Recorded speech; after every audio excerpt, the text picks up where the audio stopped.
Let's go, come on. Escucha como digo tu nombre, desde Medellín hasta Londres. Cuando te llamo la mala responde. No pregunta cuándo, solo dónde. Te dejas llevar de lo prohibido, eres adicta. Una adicción que sabes controlar. Y te deja llevar lo más caliente en la pista. Todo lo que tienes demuestra pa' que lo dan. Mordiendo mis labios, esperas que nadie más está en mi camino. Nada tiene por qué importar, déjalo atrás, estás conmigo. Mordiendo mis labios, esperas que nadie más está en mi camino. Nada tiene por qué importar, déjalo atrás, estás conmigo. Say my name, if you love me, let me hear you. Say my name, I am dying to believe you. I'm feeling alone in your arms, I feel you breaking my heart. Say my name, if you love me, let me hear you.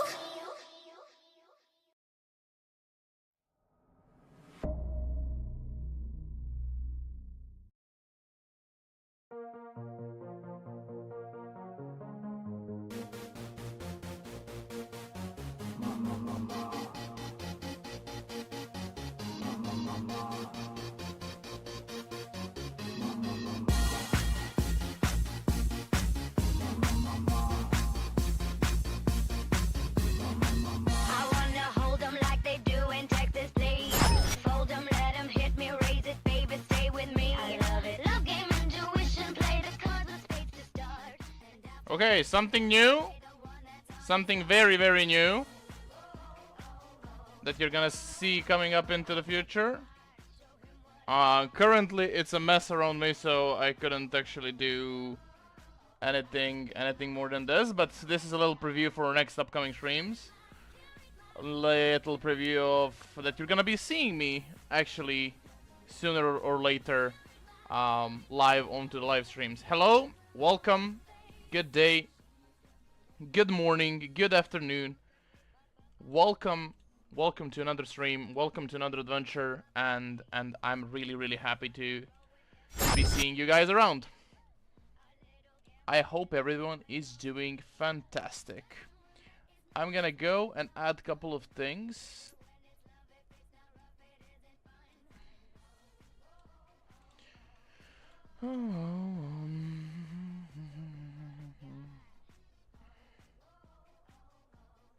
Okay, that should be it pretty much.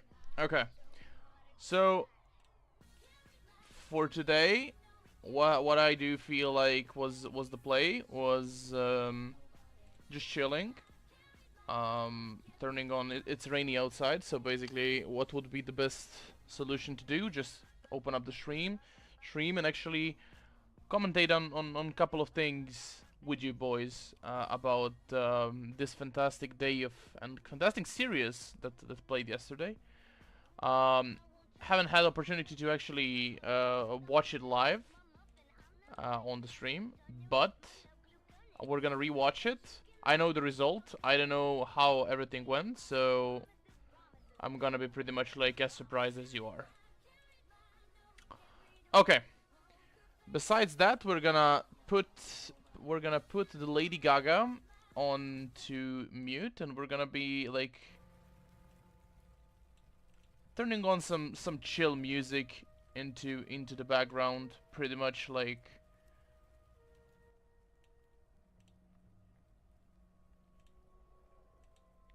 just to have something into the background, so it's not quiet in here. Okay, so today's or like yesterday's series, it was like T1 against KDF, a team that surprisingly was 3-0 before they took on T1. T1 was 2-1, and yes, those games were pretty much against bottom tier teams and pretty much like the teams that are not competing for the middle or the top position of the table. But yeah, as you can see, but at the end of the day, it's still very solid performance from the young squad. On the other side, you can see like KT was on and is still currently unfortunately onto the very bad note, very bad streak, but we hope that they're gonna fix that. Genji, nothing surprised. We're not surprised. We are pretty much like expecting them to not drop a series. So yeah. Okay. After we reviewed the standings, let's jump straight up into the draft. This is like players walking out. That's cool. Everything is cool. I mean, I like this LAN environment and everything. The tickets for the show, I was checking it. I don't know why, because I'm not in Korea, unfortunately, but maybe one day. The tickets are really not like expensive. It's like $10 to $15. It's just like the $13. I think it's like the bottom price for a seat, and I do not know if they have like a different prices for different spots, probably, but like, you know.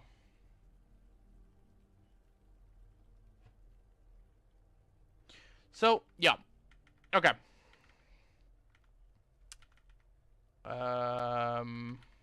Okay.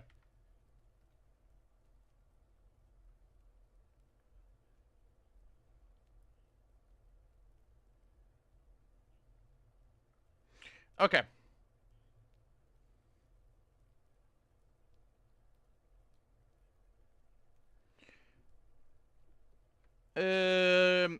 Classic topside bans, Xanthus Garner, pretty OP. Senna, she's at a decent spot currently, but as we can see, they're prioritizing it over something else. Rumble, pretty much like in previous metas, what would you first pick? It just depends, like Kalista, maybe Vi if you have priority. Azir as well was very good. Corki was very good, but he wasn't really first pick opportunity. But in this current meta, since I was a little bit more focused onto fixing on the social medias and everything, I didn't pay attention. I need to be completely honest. Jax is also banned. That's good. From the blue side. What is the, so we're gonna see it together pretty much, like just to analyze what are like going to be the first picks throughout the series. This one and the other ones that we're gonna be talking about, as well as pretty much like making sure that we understand what are the prio picks for the top laners, or pardon me, like the players among the LCK teams. I'm gonna mainly do the VODs of T1 and Gen.G. Logically, yeah, Sejuani. That's what I saw actually. Sejuani and Nidalee, like they squeezed into the meta like undetectably. Like nobody was actually seeing it, and basically they just started picking it like crazy. So pretty much some new champions in there. Viego had a prio pick back in the day, or alongside the Vi. Viego was good in it. On the other side, we're gonna see the Tristana as well as Maokai, and then logically the good answer in Tristana, Corki. AD carries on mid, pretty much farming and then shotting people. Corki, they worked on Corki, just like pushing him towards a little bit more towards like an AD carry position, and they thought like players are not going to be picking it on mid, but that just didn't work out. Gnar, into the Gnar, yeah, I would go something along the lines of Vayne could be interesting, but like I would like prefer Jace as well. What do we ban then? On the other side, we're missing. They have a jungler top. Oh, okay, okay. If that's a like counter pick for comfortable pick for Dudu. Yeah. Okay. Kalista ban coming into the second rotation.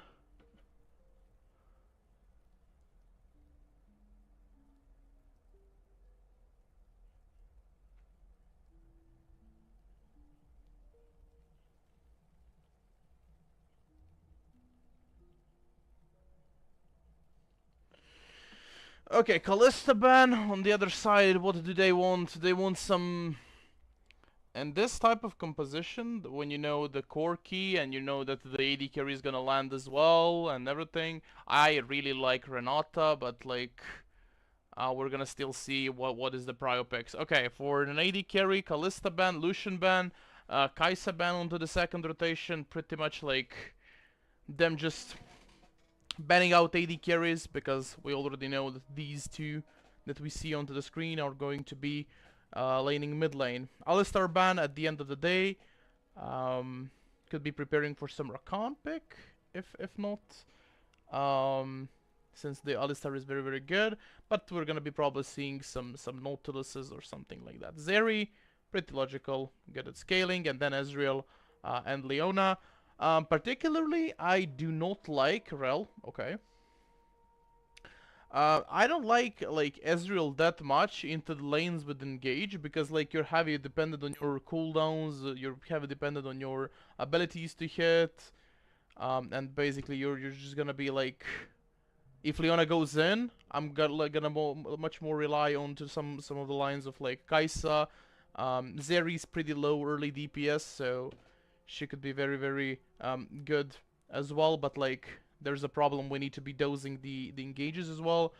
Kalista is very good, Ashe, some auto attacking AD carry, but on the other side, Ezreal, of course this is like the highest like level of the play, so it's going to be pretty much like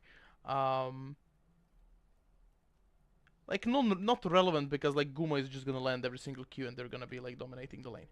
How do I see this? What would I do is just like, since the bot lane is going to be dependently or like heavily leaning towards the T1 side, I do have a feeling that with Zeri early on you cannot contribute with that much damage, so what we need to do is just like push the Zeri out, like establish the dominance over the bot side, and basically we can just work with that priority with a couple of invades, deep wards, and everything. On the other side, top lane, counter matchup on one side, it's going to be pretty much like who's going to be like utilizing the kit better. Of course, that Gnar range advantage is going to be pretty beneficial for him, but like once we are into the melee form, I think Aatrox takes over. Jungle 2 tanks, nothing to talk about, and then mid lane 2 AD carries to just like begin the story and just keep scaling and actually just keep hitting each other, reset, and just like maybe find some plates, roams, and everything. Runes, you can see, pretty standard. Nothing that I would take away personally in here. Maybe that phase rush for Maokai. You're not that huge of a tank. Okay, Keria goes in. Small trade, procs the aftershock.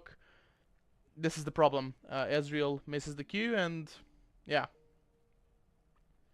we don't have the damage anymore. Mid laners, again, like I said, pretty much like 2 AD carries on mid, trading like a top laners, basically just headbutting each other. And like I said, the bot lane is going to be pretty much like onto the T1 side, which is logically they get the AD carry pick, they get counter pick on the other side. Rel could be good, but like I said, Zeri pretty low DPS early on. Keria constantly hooking, constantly trying to engage with the enemy support or the enemy AD carry, pretty much like trying to establish the dominance. You can see they're gonna crash onto this wave, and pretty much like it's going to be like poke under the turret, or basically what Keria just did, roam around, check into the enemy jungler just to check the information of where's the enemy jungler, right? I do not like this music.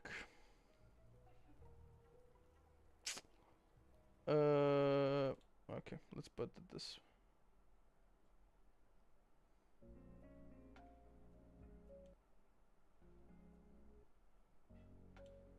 Okay. We can as well put the casters in. Yeah, full clear for the owner, then Keria invaded, applied some pressure, but what happens is that Keria left, owner stayed, the owner is in big of a trouble, he flashes to the wall, Q's over, and he is going to be safe. Miscommunication in here, he didn't see like Keria backing off to the bot lane, and pretty much just stayed in there for like a longer period of time than that he needed. He took the bottom Scuttle Crab. Faker is just like teasing, cause old teammates back in the day. Cause was playing in their academy. Faker been there, done that. Pretty much like very very good. Okay, exchange of Scuttle Crabs. That's cool. Now the top side of both junglers are going to be respawning. You can see owner already pings. They're gonna see the... No, he went the other way. Never mind. I thought they're gonna see owner because he walked through the river, but silly me. Don't mind if I do. Okay, owner knows the timers because his blue buff is going to be same timer as the red buff, but on the other side you have the Gromp and Krugs, wolves and chickens onto the other side. So owner knows that those are up and prepares for a dive. 3 minions is going to be enough. We have a tank in there that can be tanking, but in this scenario it's better for Gnar to tank because he is pretty much ranged. He's not gonna be transforming into the melee and he needs just one step away so he can just like cancel the turret aggro. So it's not always about like the tankiest person tanking it. Keep that in mind. Bulldog winning the 1v1 duel onto the mid, procced his bomb, pretty much like chilling. Shove in, Faker lost like 3 minions worth of XP and gold. Nothing too shabby. Faker's gonna TP him it, Bulldog is gonna follow up with his pretty much.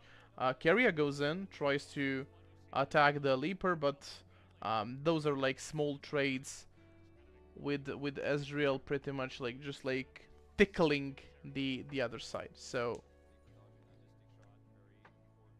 it's going to be pretty much like easy. Pretty much easy.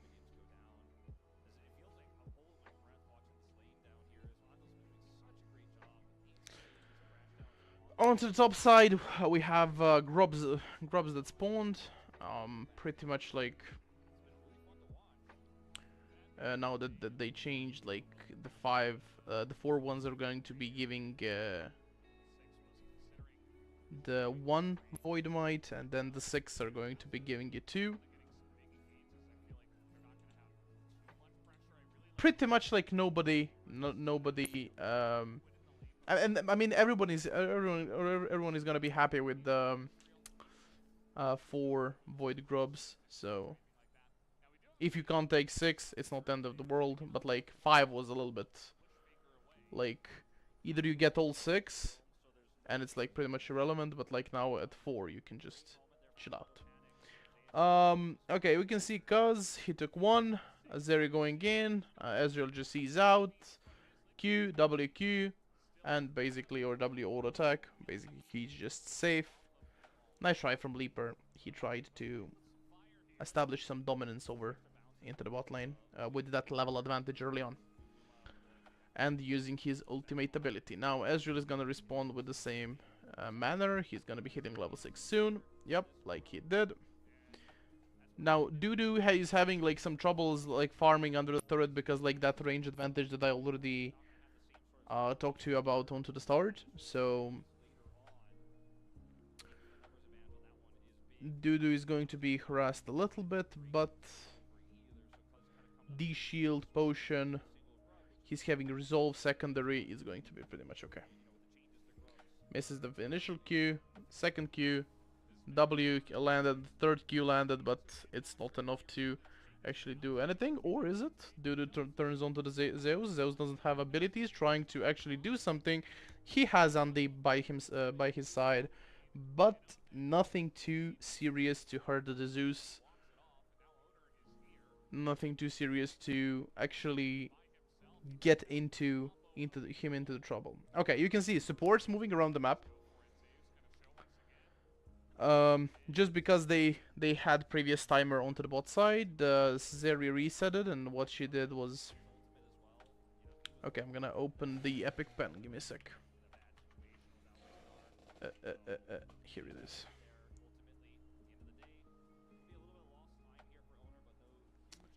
Epic pen? Can you see me drawing, by the way? Oh, no, you can't. Fuck. Give me a sec.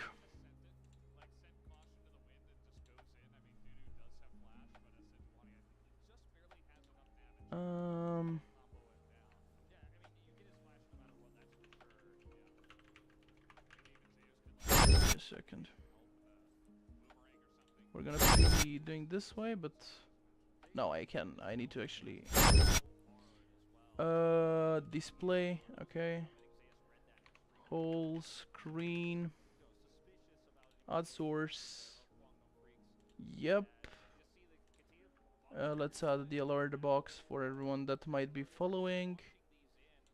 Okay, that's cool. Now you can see it. Yeah, great. Okay, my point from previous. Okay, let's rewind it a little bit because I missed like a whole action in there. We're gonna rewind it a bit. Okay, when Rel came top lane. You're gonna see it right now. The position of the map is going to be poorly seen right here, so you need to be a little bit more focused. What happens is that you can see Ezreal into the lane, right? And Ezreal is going to be pretty much like shoving this wave under. So Rel knows that if Ezreal shoves this wave, they just need to like dive this area, which is like hypothetically possible. Of course it is possible, but that gives Rel like a roaming timer. In professional play, it's a little bit different than the solo queue, so basically what that means is that Rel can do shenanigans over the mid lane. Since his mid laner is not in here, he can visit top lane. Why? Because like top lane is it's still not like into the middle of the lane like right here. It's still like pushed this way with the Aatrox in here. It's a little bit like upwards onto their side of the lane, so he has like a roaming timer to this. He's gonna return here, see if he can visit mid lane. That's going to be cool. On the other side, if he cannot find anything, he's gonna be roaming bot lane. Pretty much like roaming by the book. You can see Ezreal shoved the wave, like I said. Zeri is gonna catch everything by her tower, pretty much like freely. She's gonna be having the she's gonna be pretty much like having the freest time farming, just because like Zeri set up the tempo previously. You saw the engage from Leaper. He went in, he tried to actually get the initiative down, to actually punish the Ezreal, get the Ezreal like low enough so he can do with the way what he wants, or basically just to shove it in, reset, get the items, come back with full HP and mana, and he can still dictate the tempo. That's why the Ezreal wanted to shove the previous wave much faster in. That's why Ezreal actually there was a little chance of dive, because like they needed to pull back the Sejuani, the Leona as well, and basically it would be like Ezreal with only auto attacks, and we know how much that can hurt the economy of a dive. So, a little trade in there, a little trade in here. Now support's coming mid lane, so if there's any potential threat for mid laners, nothing like unusual so far.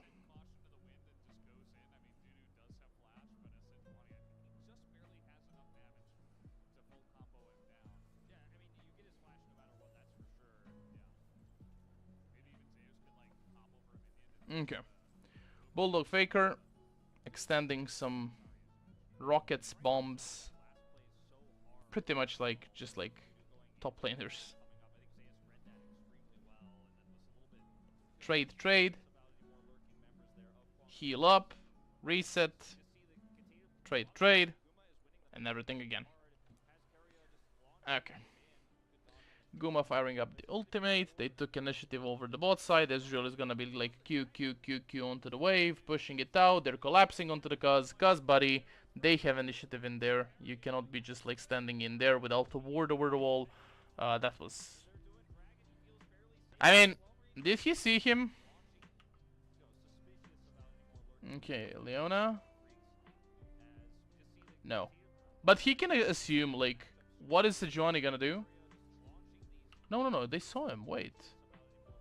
This ward in there could have seen... No. It's the... Wait, too far. No, it's fine. They didn't see the owner, but, like, there's nothing to do onto the map. Except, like, preparing for a dive top or something like that, but, like, he needed to expect that. That was very...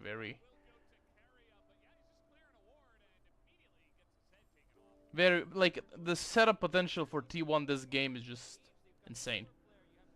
Leona ult that comes from far, Q the ult from Sejuani, then Gnar later stages into the team fight. It's going to be very good for T1. I don't say that KDF cannot do that, but I'm saying that they need to be extra careful, and this cleanse by Zeri is picked for a reason. Builds, top lane pretty usual, plated steel caps on both sides, so that's cool. Kindle gem, and then some AP for the jungler onto the other side. The mid laners, pretty much like Faker is going for that Triforce build. I do think that like opportunity to crit was a little bit better, but okay.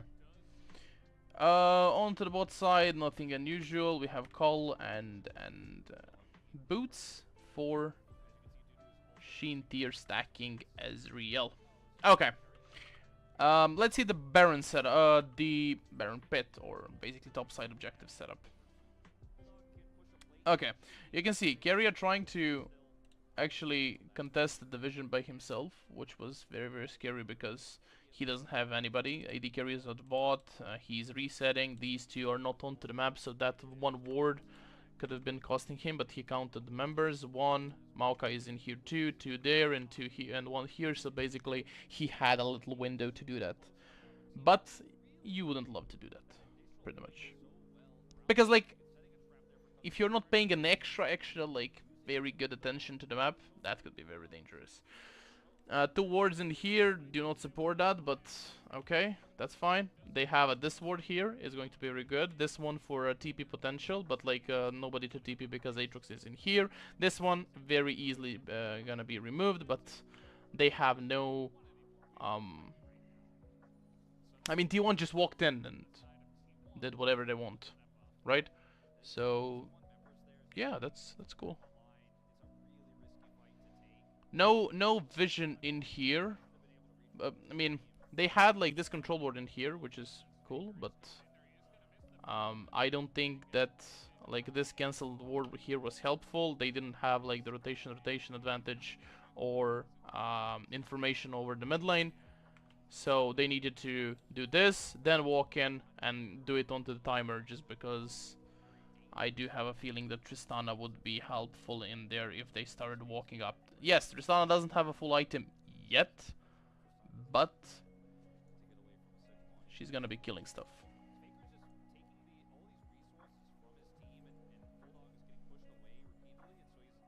Okay. Faker, QE, missile. If missile landed, I think he would have started chasing, but this way I do think this is a little bit too much. Bulldog is gonna be TPing back just because Faker TP'd previously. Full item finished onto the Bulldog. Cuz also finished his item. First item for the Zeri landed as well. Ezreal pretty much like starting to have that first note. Whoa, that's an engage from the Keria. They're trying to get it on Andy. Andy peels himself nicely. Leap returns damage, but unfortunately he needs 2.5 more items. Unfortunately. First towers didn't fall yet, so that's the primary objective. KDF wants to defend that, but I do not think that's like an ideal situation. They're 2v3 here, they need to be extra careful. Gumayusi misses the Q, and that Q could have been lethal for Cuz, but okay, never mind. Farm pretty equal. Only like major difference is going to be a top lane. Just because that range advantage. Onto the other side, what do I feel like? Mid lane pretty even to AD carries. AD carries onto the bot side pretty even as well. So pretty slow paced game. T1 getting the objectives that they wanted. They get 4 grubs in exchange for 2, and they got to the first dragon. So they're stacking the dragons. The second dragon is going to be a wind dragon. It's going to be cool. So we get to see potentially Infernal Soul. So that's going to be insane. Okay. Bulldog got matched against Zeus. He just needs to be careful about like melee ranging Zeus and everything. But if he keeps this in the distance, there's literally no reason to be worried about. 3 people of T1 roaming around the mid lane. They want to take initiative over the mid wave to push it in, set up a couple of wards, and then contest potentially bottom side objective, or they're just gonna decide to go for the top side objective. Okay. The second dragon spawned, and I'm not entirely sure why we're fighting for the Herald. And I mean, there's the explanation in that, because like they want to actually take it, open tier 1 turret, get the first turret gold and everything. But as I was saying, Kaz is actually onto the mission, controlling the bot side, trying to actually get some advantage in there. We're gonna have the exchange of the objectives, and pretty much I would be fine if I was a T1 for this one. I'm super happy of stacking the dragons, and plus on top of that they get the first dragon. That's insane. That is insane. Not the first dragon, first turret, sorry. That is insane. Okay, Gumayusi is on the way. Keria is solo killing Bulldog, that's fair. Kaz is actually into the trouble. He trying to jump to take the turret, but unfortunately gets sacrificed. Onto the other side, they're trying to kill Dudu. Faker no mana, keep that in mind. Faker has no mana. Owner, he has flash. Everything's going to be cool. Okay. Okay. Okay, you took this. I would actually prefer taking the dragon over fighting the Aatrox. I would actually prefer that.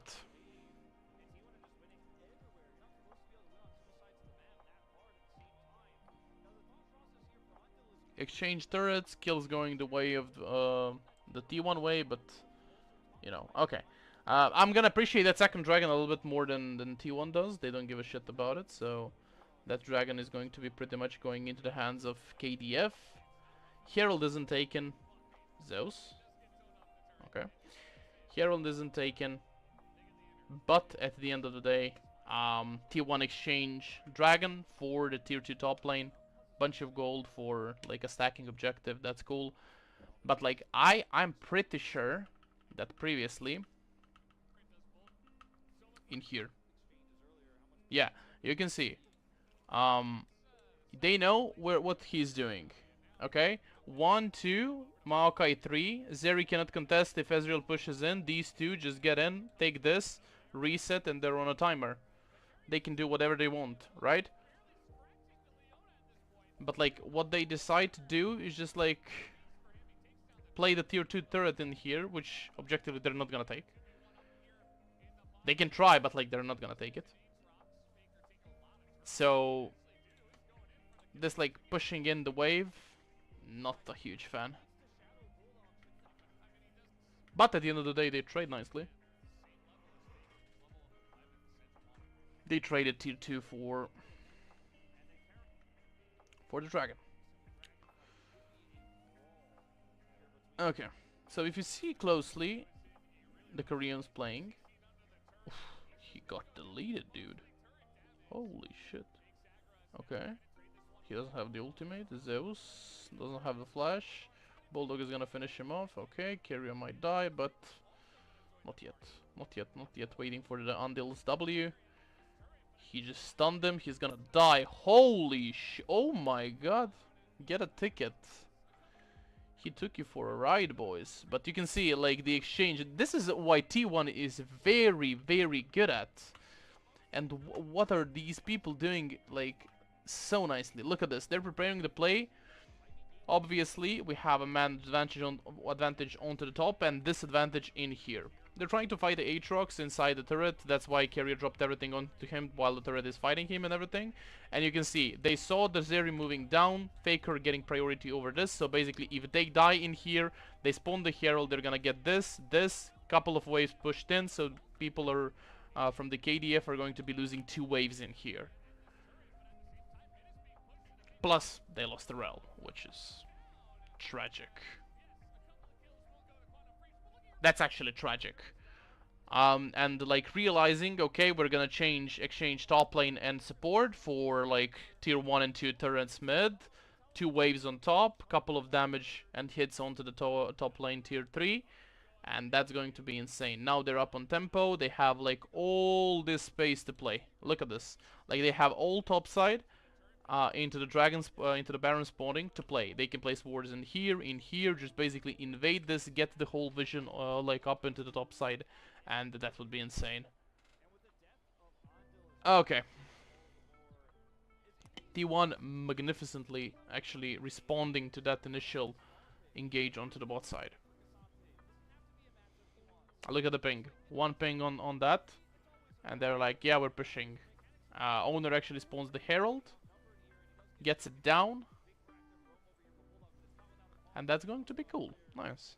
Now they need to just like walk together, basically just like walk as a team, make sure that we are contributing to the vision together, pretty much like understanding, okay guys, we just need to be like getting the mid prio, placing the vision mid, getting the top side prio, getting the deep wards, and basically set up in the next and upcoming objective that is going to be Baron, because like Dragon is going to be coming like 1.5 minutes a little bit later.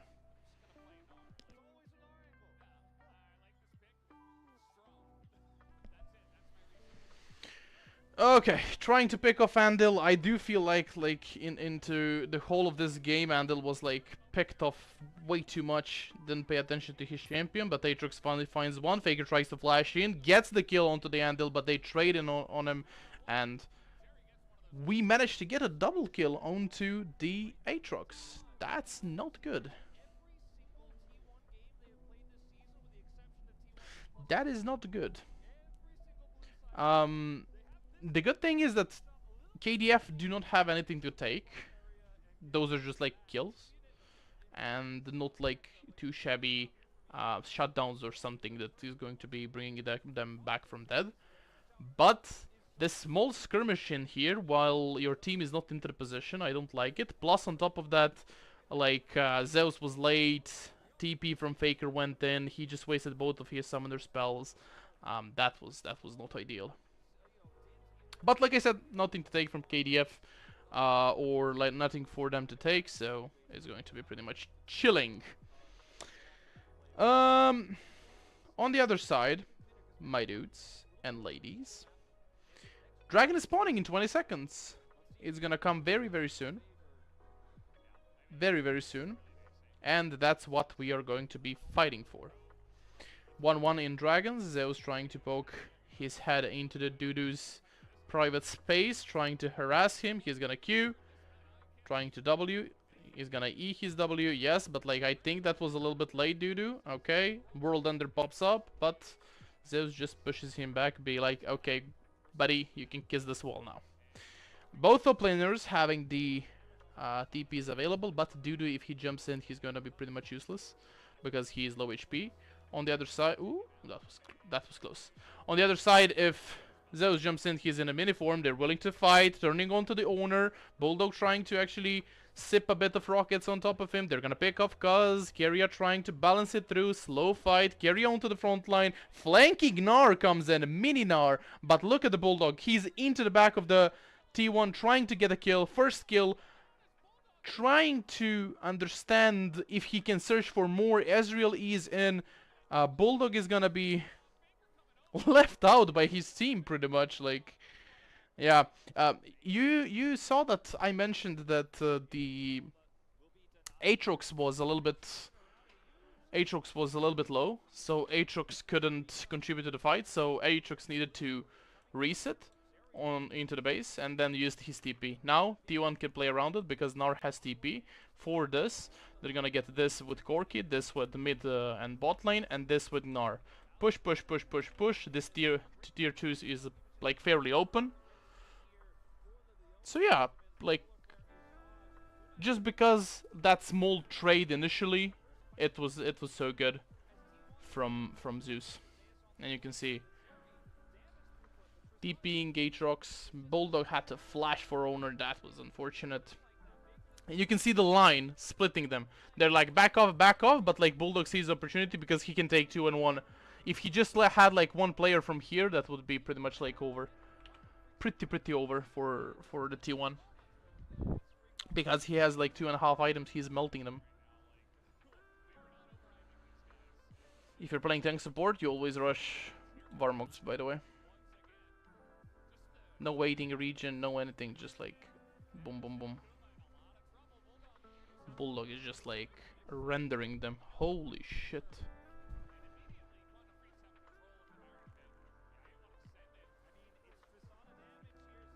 Okay, they're gonna start the Baron. No deep vision, I would love the ward in here. Right? They have like denial vision of that. You can see Zeus was into the bot lane. They're gonna bait his TP, finish the Baron, finish the Baron. If they're that, okay. These two went in just to zone the smite out. These three have a free way on walking out. That was clean from KDF. That was a good call. You can see like the distribution of the players on the map was the same as I mentioned previously, but T1 was too passive in that. Look at this. Let's rewind it. First what happened, we, or KDF, catch the mid-wave prio first. So basically they can play with this, and they can just like place the vision like they did, and if they want to, if T1 wants to like destroy or place their own vision, is going to be seen by the person who's pushing mid, and it's going to be mainly Tristana. Onto the other side, top lane is just standing in there. You have the Zeus being down into the bot lane, trying to take the damage onto this tier 2, because he has TP advantage like previously mentioned. But what happened in here is that they're pretty much like in choke point. 4 people here can march in here. Tristana from here, it's pretty much like, if he doesn't get hit by anything, he just wins this fight alone. Because like they cannot play 4v5 this. They need Ignar for this fight. And look at what happens. He just like eats him alive. Gumayusi does like a terrible trade. He's gonna get hit by the W as well, and Guma cannot play. And look what KDF is gonna do. Zeri is gonna immediately catch the next mid wave. This is going to be pushing in, and they immediately turn onto the objective. And that's what I'm always saying. Objective is like going to be set up by the good wave manipulation. You just need a good wave manipulation. You have 2 AD carries. The Baron dies instantly. Zeus doesn't TP here. He's in here. Maokai ulti comes in. These two jump onto the smite or the jungler's head. They get out in here. Aatrox gets out in here. This guy is just like pretty much irrelevant if they pick him off. Like, by the book. That was phenomenal. And that's all because like Guma took one unnecessary trade. If Guma was healthy, they can walk back up and everything. But like, look at the Guma. What Guma did is like he needed to recall, but then he cancelled the recall because he saw the Baron start. Now they need to catch the mid wave, which pretty much sucks. Andil is going to be like zoning them alone. Maokai ulti, the best zoning tool into the game by far. Focus Baron. Bulldog jumps off, and pretty much like everything that we talked about previously. So, how does T1 respond? Onto the other side, KDF still. They're the ones that are having like now 2 Drakes. And I think that like that one Drake could have been into T1 hands if they didn't decide to go for the bot lane play.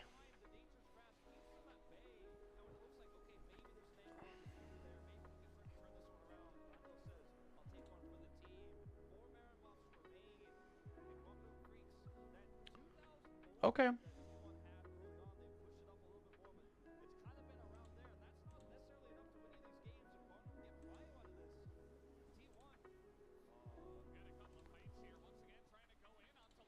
Okay. Now, it's pretty much doomed. Because you're having 16 level Zeri that is going to be having 3 items. You're having Tristana that is going to be having soonish 3 items. It's tough for T1. It's not looking good. Okay. World Ender, no. Please. Ult. For the love of God. No, okay. If Kaz flashes, I'm gonna be... Oh my god, I'm gonna be so sad. They're trying to actually do the play onto the bot lane, and then oh my lord, they're not gonna kill him. Oh my fucking god, that was disgusting. They didn't have the damage. But good play. They knew that the play topside is coming. They made a play onto the bot side when they saw vulnerable Tristana. Even though they didn't kill her, they get the 675 gold up their inventory, and that's going to be cool. That is going to be cool. That's going to be cool.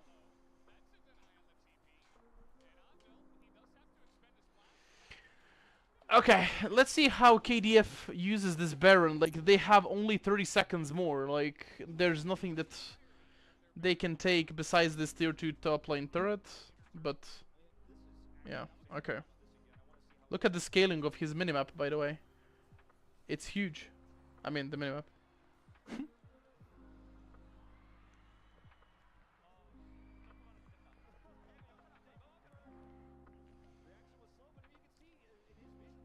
Look at the pings on Tristana.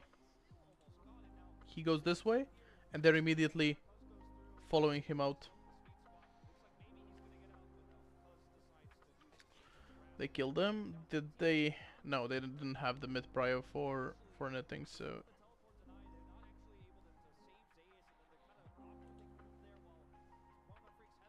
Okay.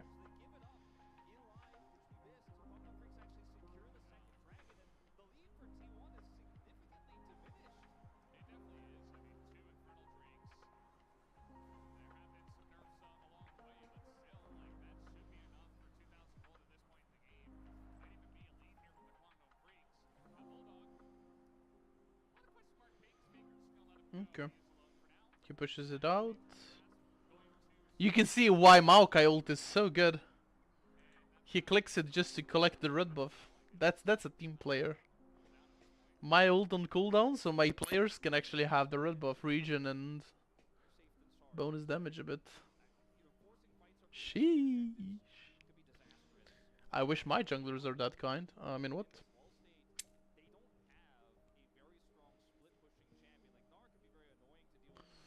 Okay, Bulldog is playing with his life in here, which is not ideal.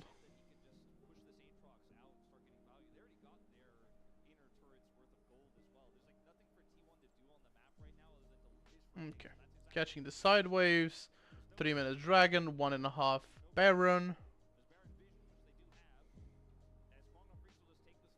We chilling, we chilling.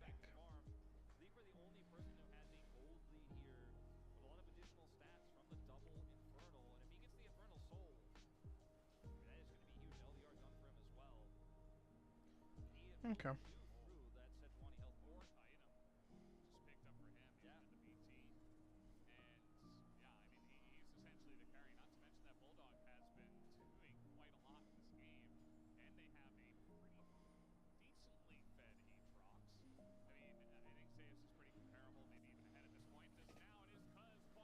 What is he doing in there? What the fuck?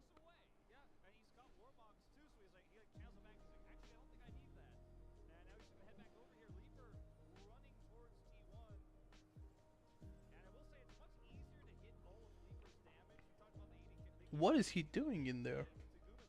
By himself. Mid prio, buddy. Top lane walk in, then we contest the vision. Keria is deaded. Okay, right before the Baron, mid wave pushed in, top lane about to be pushed in, vision onto the bot side, and that's the freest Baron that I've seen.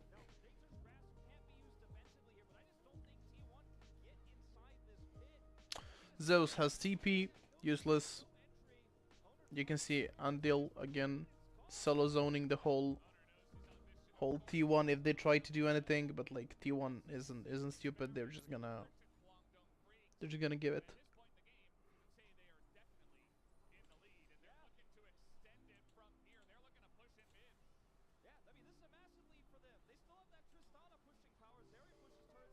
Okay.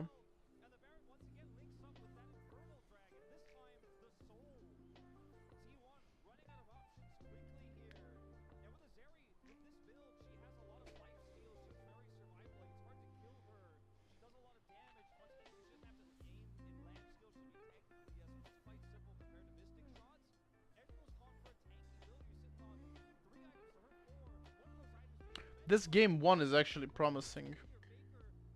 Like, it feels that they're like pretty much like at the same level.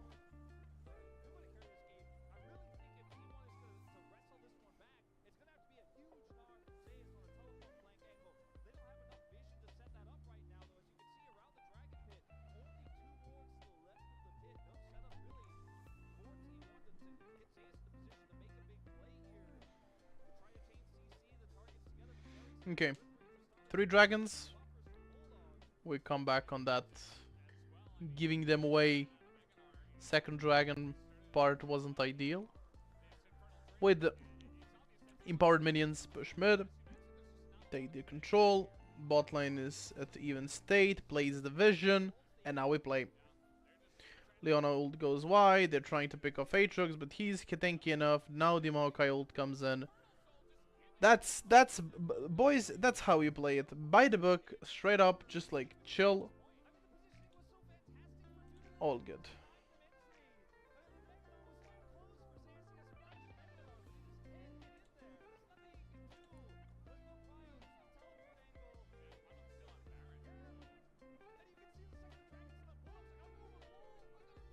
And this soul, unfortunately for T1, they cannot play against it.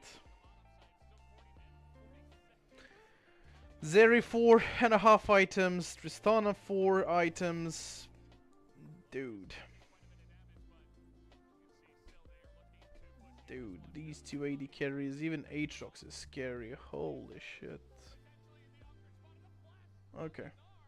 Keep Gnar busy. We take the bottom lane inhibitor, then boost mid lane minions, walk in, like retake the vision advantage. Play some deep vision, so maybe when we like recall and come back on map, so maybe we can make some pickoffs. Of course, take their jungle, and that's it.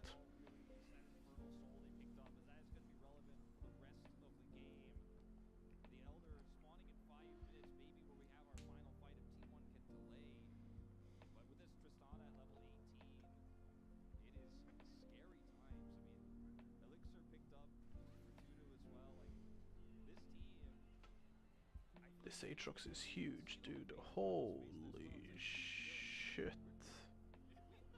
This is Zeri. Oh my god, look at the Zeri build.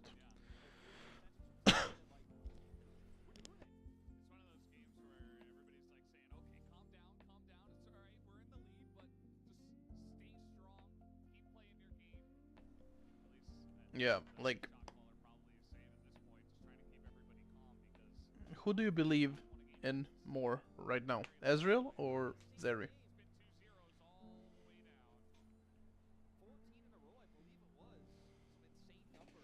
Of course it's Zeri, dude.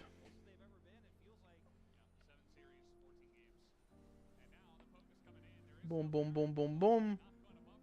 Bomb, boom. That's a half of a turret, or 40%.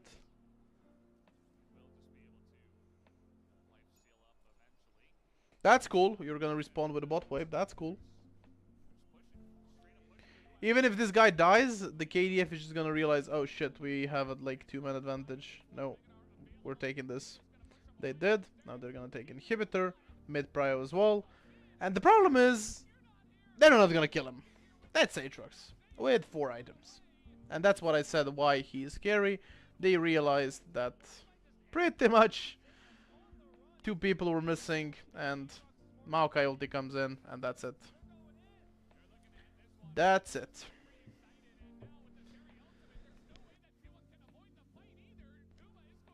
No, that's it. That was very, very nicely played by KDF. School example how everything should work. I'm super proud.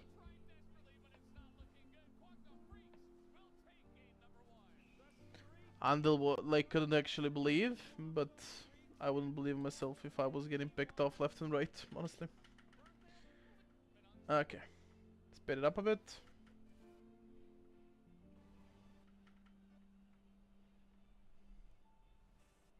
T1, unfortunately, some of the trades weren't going their favor. couple of objective exchange were really good. On the other side, they were really bad.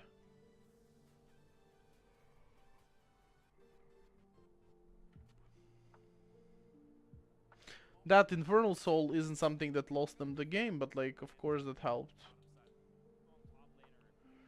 Okay. So, ban system. Let's get it. Now the T1 takes over the blue side for the first pick, and KDF doesn't actually remove Skarner. We can see Xante in play, Skarner in play.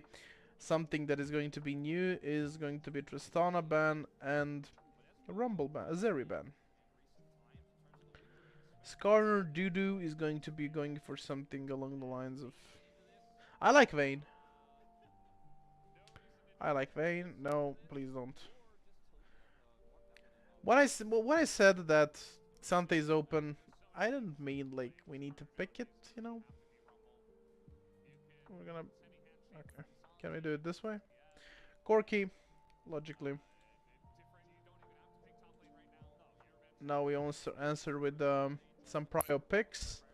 Kalista, for example, and maybe some good, yeah, bot laner, Renata, Neeko. Very good. Very good.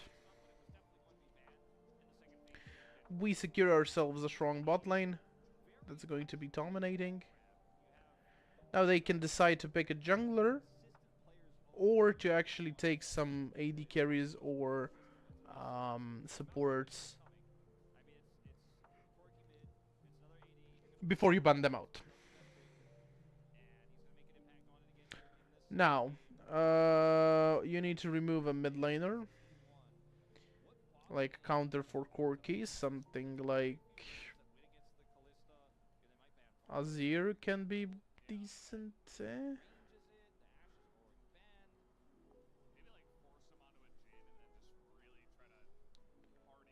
I don't know what they want to ban. Yone? Okay.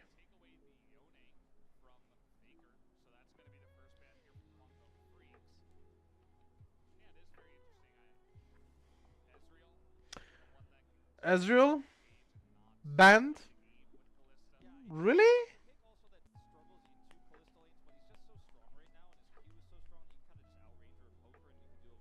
Wait, are they really saying that Ezreal is really strong? Wait. Really? Nidalee ban, okay.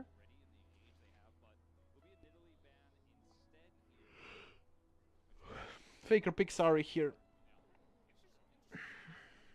I think.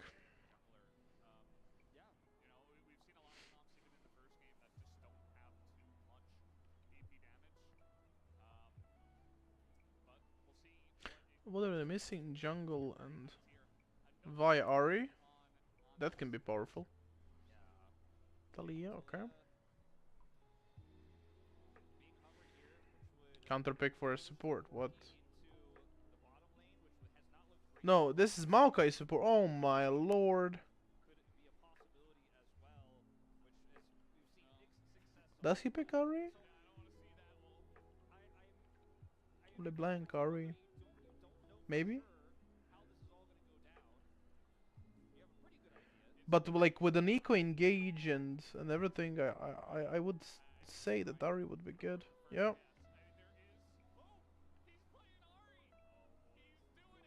And Vi. Vi or Viego? Preferably I would go Vi.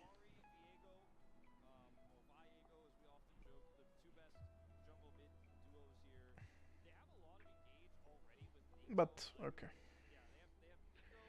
I like Vi's kit a little bit more in this game.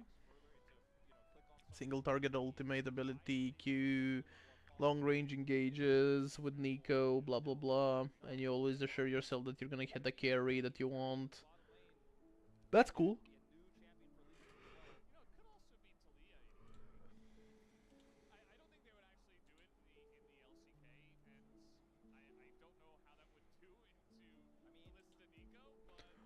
Wait. Guys, Oh, this is Corki AD carry. Oh, really? Oh my damn. They cooked. Wow.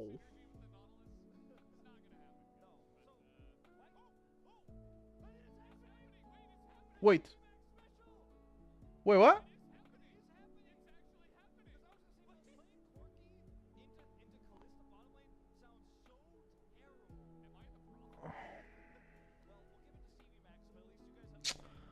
Talia AD carry. Come on, like, bring back good old, like, metas with AD carries that are clicking, clicking, clicking, clicking, clicking. With AD carries that are, like, good at kiting, solo winning the team fights. Boom, boom, boom, boom, boom, boom, boom. Am I the only one that wants to see that? Come on, like... I want to see, like, an AD carry god being AD carry god. Why is it so hard? Like, why is meta always shifting away from them? Lethality AD carries, shit. AP carries, shit. I want Vayne that is tumbling and just like click, click, click, Varus on, like on hit. I want Kalista on hit, jumping left and right. I want that badly.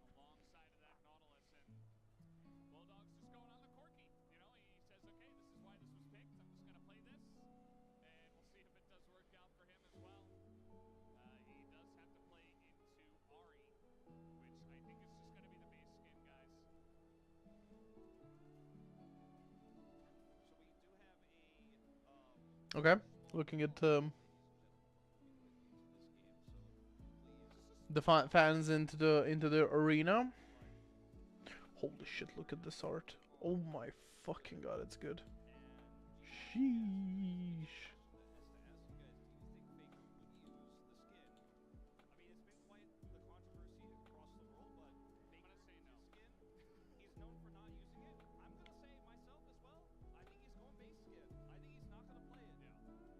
Guangdong freaks.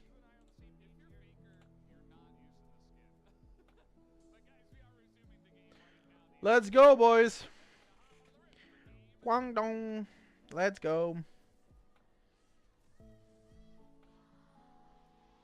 Now, we both know, me and you chat, how is this gonna go? Yeah? Fuck!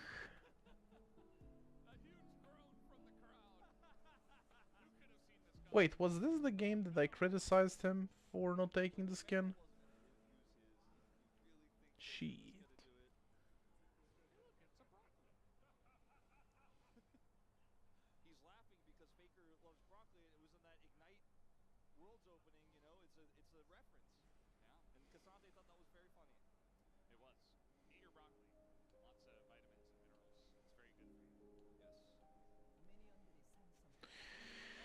Okay, top lane.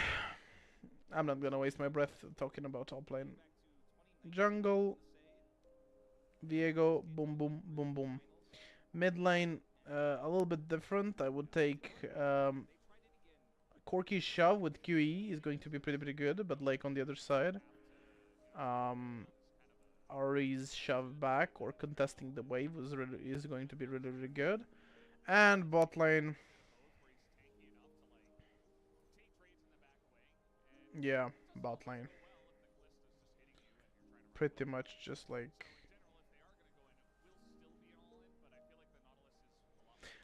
since it is the mage, like the mage on the other side, the playing the Nautilus in here is going to be extra boring.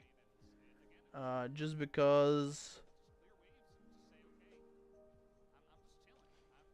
like if you engage, you need to be very disciplined because like if you do over engage and stick for too long, you as a melee are like you're gonna get beat up by two ranges. It's going to be pretty painful. But this is what Kalista lanes are made for. Take the initiative, use your range advantage with the range support, and it's going to be cool.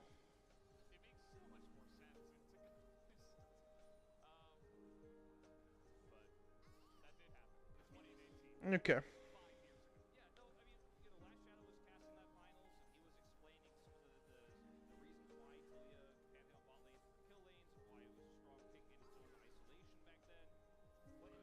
Nico doing Nico stuff. Trying to poke them out. He can always send the W when the Nautilus queues. Keep that in mind. And you can see, already developing a small CS lead down there into the bot side.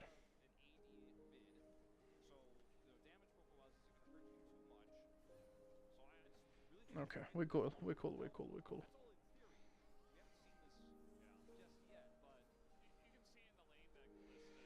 Okay. You can see Viego much faster at the clear. Finish the Scuttle Crab as well. Trying to create opportunity onto the mid lane. He's gonna fall. Ooh. I thought he's gonna flash E, but like that was, or like E flash. That was good. That's why, boys, you need to buy Faker skin, so you can play like that.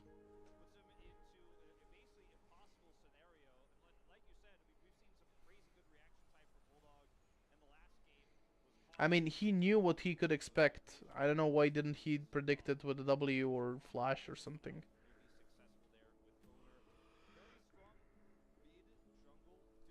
And you can see how it's paying off for Viego. Pickaxe into longsword.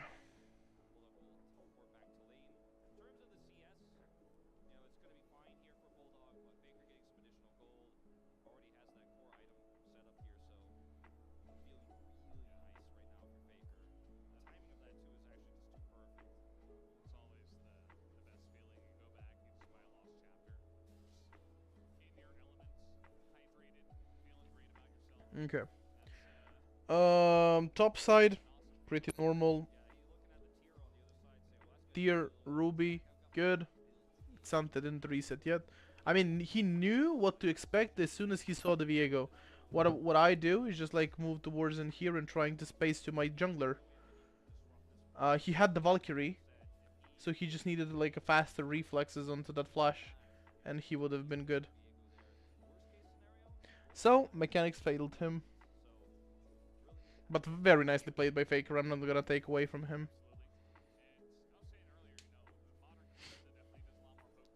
Okay, bot lane is boring. The interesting feature onto the bot side is going to be like Kalista fighting into the Talia E, so she is actually not going to be able to move, or she's gonna get stunned. Rather than that, I would much more prefer to watch top lane.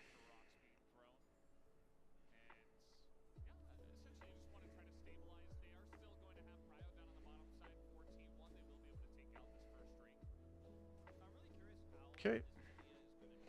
Kaz fighting for the grubs because he knows that the owner is bot side. They saw him onto the ward. Pretty cool, pretty cool.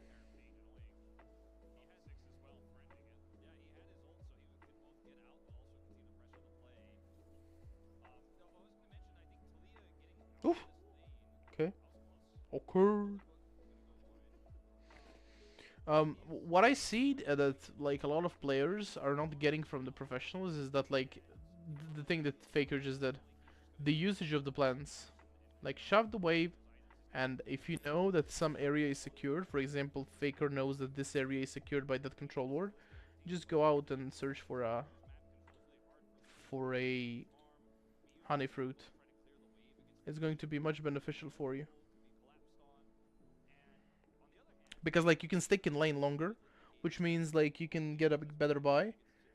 Plus on top of that you can get prio on some of the waves and basically just make sure that you try to contribute to like some of the invades, the vision setups and everything. Now walking in like in here is going to be deadly. Because he doesn't know where Maokai is gonna be.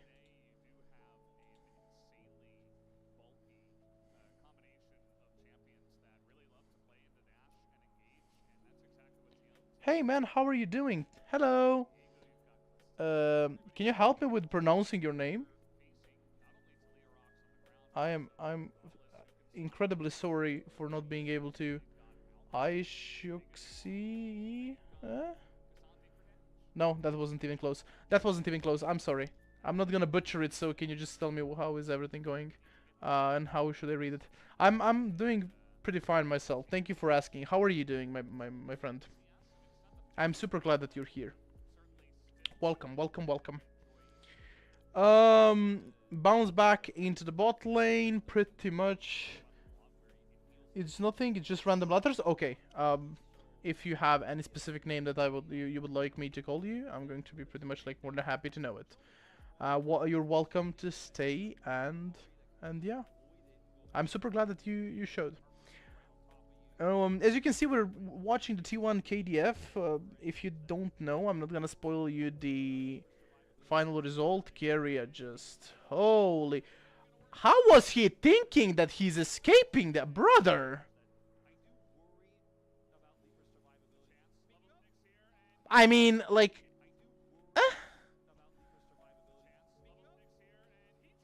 Did he really think that's gonna work? That's not gonna work, buddy. Yeah, exactly. Okay, push him back. If he Qs, he's gonna get stunned. Okay, Jigadiv. This is the moment of my solo queue games where I just like write down Jigadiv and I just enjoy being gapped. I'm kidding. Don't be toxic. Very good. I saw you analyze and I want to learn the game. I'm P2 trying to see how pro players play. Hello and welcome. That's very, very... Was that Thalia or... well, yeah. If you have any questions, I do think... I don't know. Give me a second. I'm gonna check it real quick. For any additional information that you might need or might have, you can just join the Discord link into the description. You're gonna select the role that you're actually willing to... that you're playing, right? I'm gonna see if the Discord invitation link works. Yeah. Okay. Just click the link into the description, and a lot of the videos in there are going to be like a small tips for different roles, like just the cuts from my sessions that are going to be pretty much like beneficial for you. If you need any other information about like professionals or basically you just want to elevate your game as well, you can shoot me a DM. We can like establish a consultation and I can give you a couple of like things, how everything like pretty much functions and so on. So just like click that. It's free. It doesn't cost anything. Just join there and it's going to be cool. And you can have your daily dose of content. Besides that, that Thalia ult was optimistic. We're gonna say it like that. Optimistic. Okay. Keria memeing around what do you want to do in these situations is just like try to maintain mid presence. Showing the bot wave. Contesting the bot line vision. Setting up the second dragon. What they're gonna get is this. Get this done. This in here. Priors over the lane, into the mid lane and the bot lane. And it's going to be pretty much like... very, very good.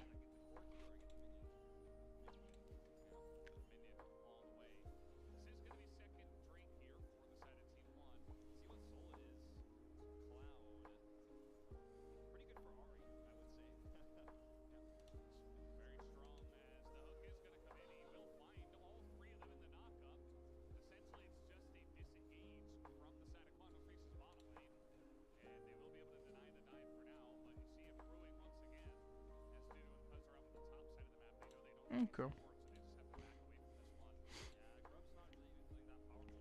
So, blah, blah. They got the dragon. That's cool. Thalia is good, just to actually very nicely engage, disengage in a couple of scenarios, which could be very, very fantastic. But you can see that in jungle we have like a huge difference in impact wise. They're pretty much like the same from the farming perspective and everything, but you can see that T1 having a gold lead and these two dragons available to their name just because like Honor did a phenomenal job presetting that and everything. Owner now trying to actually or just like counter gank in here. Zeus gets taken out, but like this is the common mistake. I really do not love this. Very common mistake among the players, and it just shows that you guys need a little bit more synergy. We all know that T1 is having difficulties in scrimming because they're getting DDoSed and everything, but look at this. The call was go, probably. Go, I'm coming top lane on the way, pretty much. Like, we can fight it. 2v2, they're still going. And look at this. They push up Zeus. I just joined. They really have a problem with sticking into one lane champion and trying to think I will stick to mid because it's an important lane. I'm gonna come back to you in a second. I just want to explain this. The problem in here is... Thank you! Holy shit, that scared me. Okay, I'm fine. I'm fine. Okay, I need to change that. Holy shit. I need to change that. I almost fell off my chair. Holy shit. Okay. Where was I? The common problem. The common problem in this is that we're fighting. Owner goes go, and he's in here. He's on the way. Statistically, they're going to be winning if Owner makes it on time and starts attacking Sante.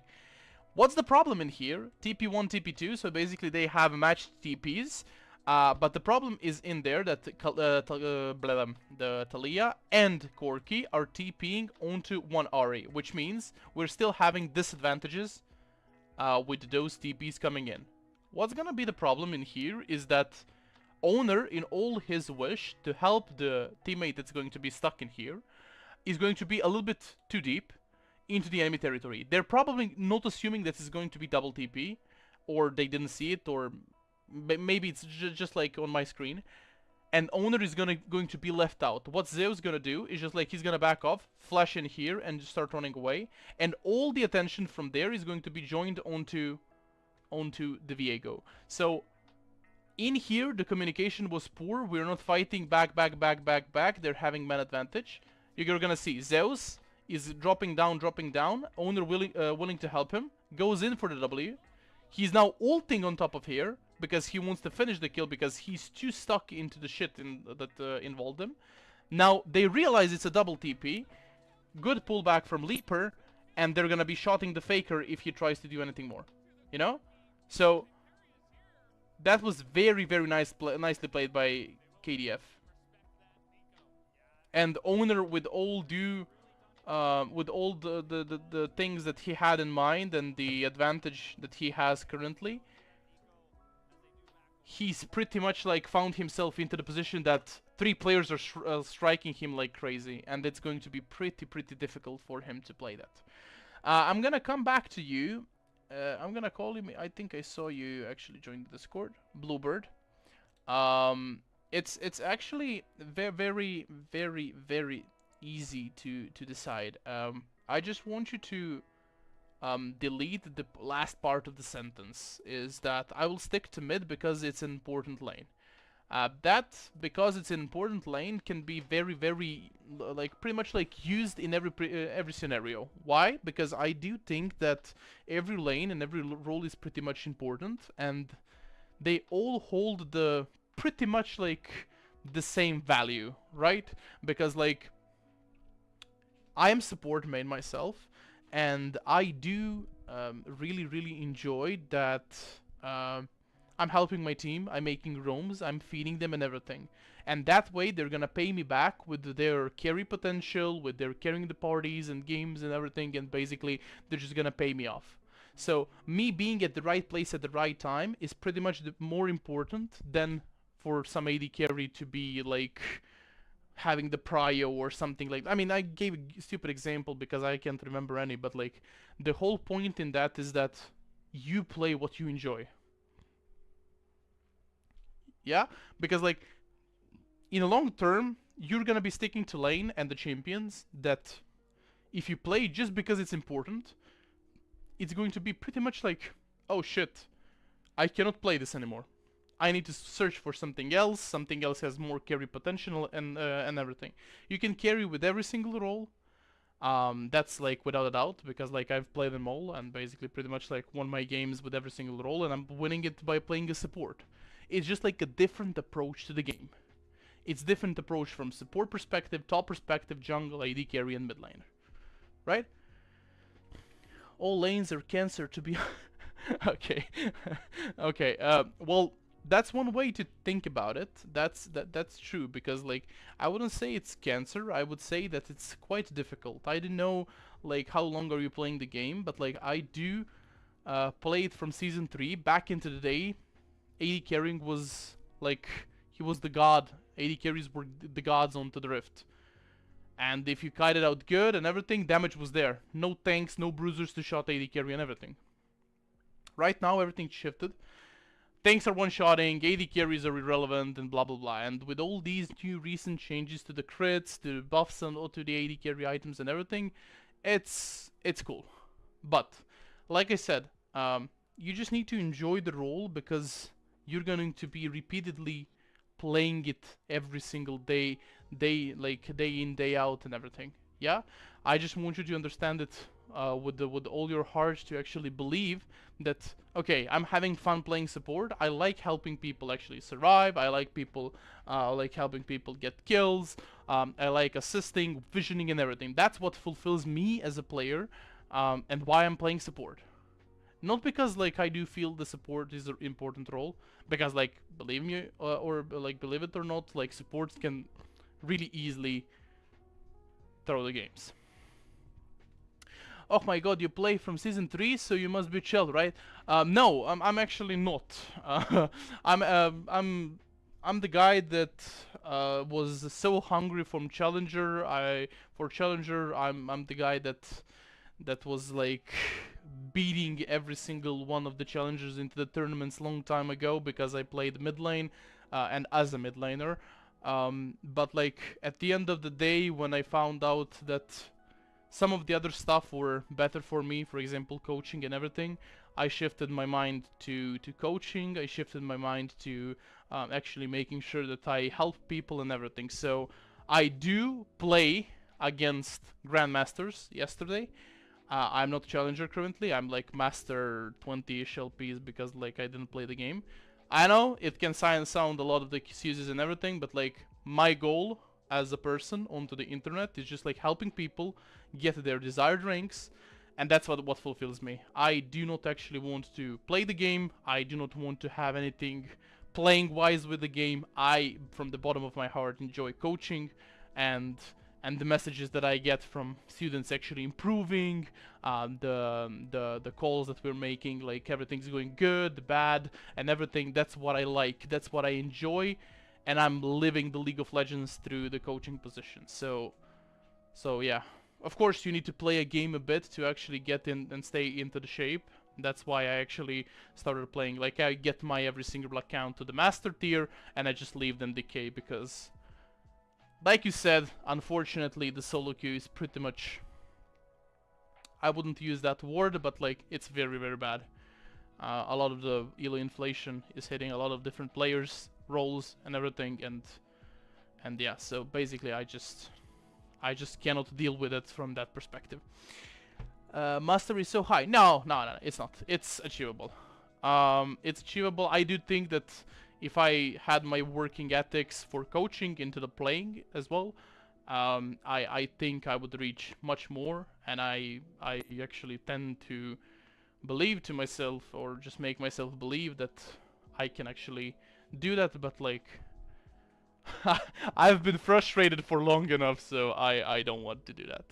So yeah, you can achieve it, we can all achieve it, we're humans, and basically at the end of the day, if you need any type of help about coaching or anything, what you can do is just like give me a message onto the Discord, and I can give you a brief explanation how is everything working in 30 minutes free consultation talk. So just don't be scared to actually DM me on Discord if you're interested in that. We're gonna replay or just play the game. We have 2 games more to cover. Well, my dream is getting master and then apply for a team in my country in Greece. You're my neighbor. The Greece is the country where my mom likes to go the most at this period. She's coming to you in end of August, so I have a special relationship with Greek players. And basically yeah. So I hope you achieve your dreams, and if I can help in any other way, I'm here. Shoot me a message, and we can start. Okay. KDF Bomboclat. Let's go.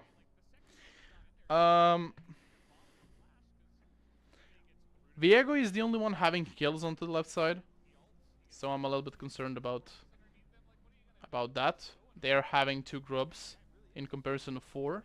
Now you need 4 only for 1 Void Might. The Herald initiative goes to T1 because a lot of the players of KDF weren't in position to reply. But yeah, pretty much like due to getting a couple of plates onto the bot lane before they expire. And then just like it's all about like you understanding how you should be playing the waves.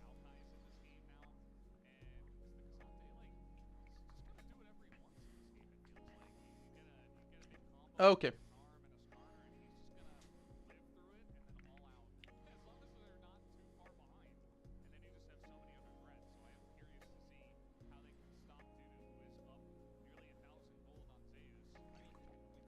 I should be probably editing my live stream description so people can be aware of Patreons as well. So basically you guys can actually see the possibilities of that as well, because there are a lot of coaching sessions in there.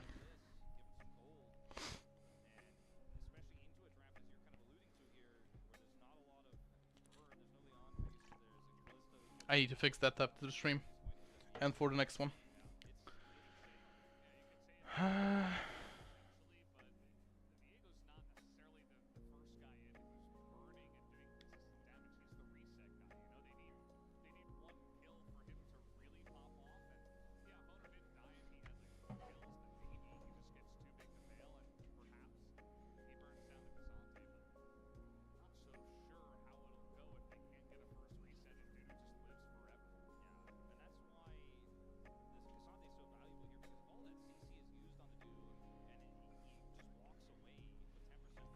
Okay, again, I'm not gonna repeat myself like a parrot.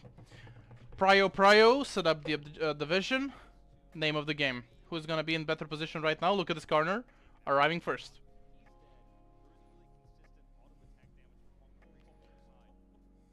Spawning Herald mid to take away some of the intention. KDF gets the first turret of the game. They're gonna destroy the Herald. Due to TP's in, which is very, very weird.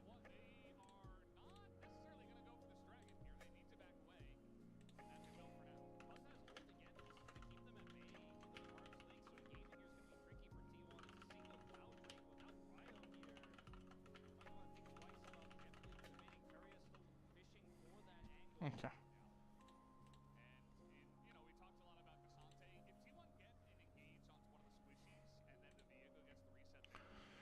Is hot? Is there like something? Like, what are the temperatures in Greece? I'm actually boiling right now. Like, I can't even speak.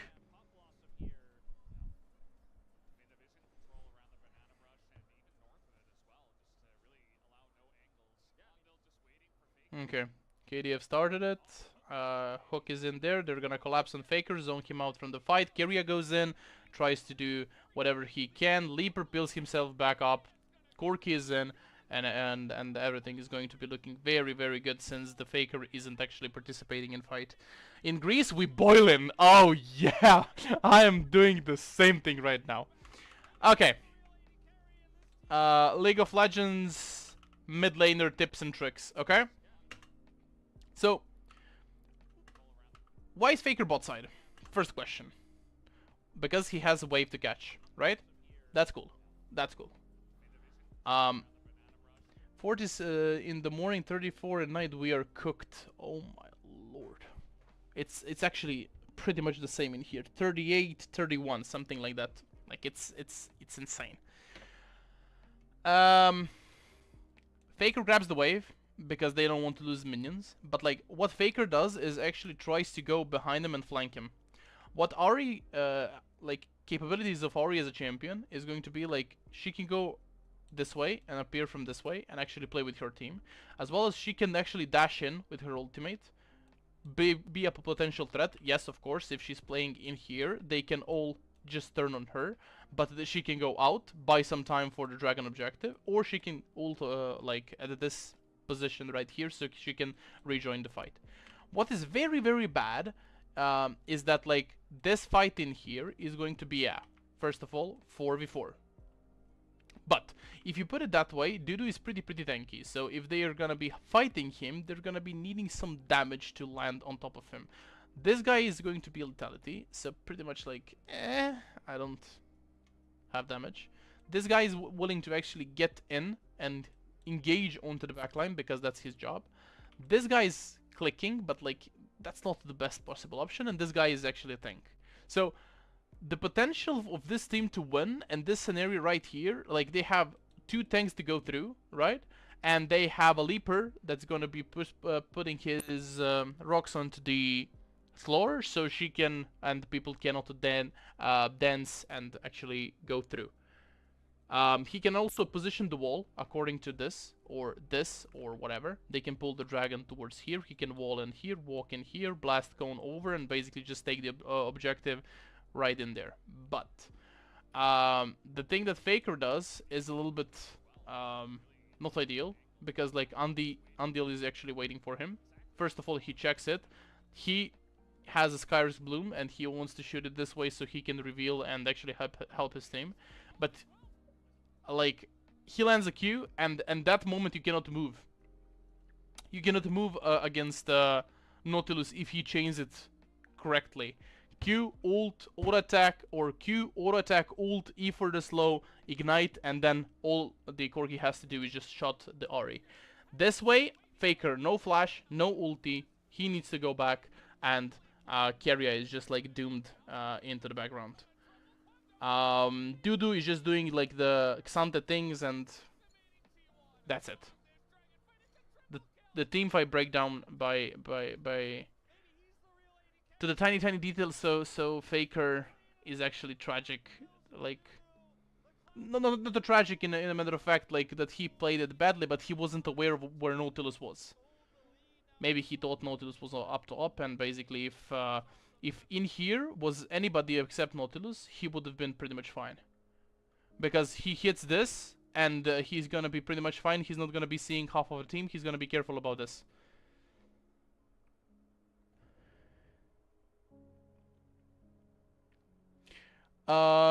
Yes, that is true. Not entirely, but it's true. This wave that just crashed, like for every objective, you need, for example, this is the bottom side objective, you need a mid prio and you need a bot prio, right? So for this to happen, KDF did the really good thing is that actually they pushed the bot lane wave in. What did I just do? What did I just do? What the fuck? They pushed the bottom lane wave in, right? And somebody needs to be responding to that. Either Faker gives that and actually commits to this, and actually contributes to the team fight, or he fights for the wave. It's competitive play, and people are actually paying close attention to the resources, because like you don't have 15 kills a game, you don't have like so much resources up your ass and everything. So what you need to understand is that like that wave is really valuable to him, because it's like it wasn't a cannon, so basically 3 melees, 21, it's like 63, and then 3 ranges, it's going to be like around 120 gold, and it's not something that you would give away for free. But yeah, very nice engage from Keria, but like no damage to follow up. He wasn't fed. He cannot shot the backline because he's not a mid laner. And Xante just did Xante things.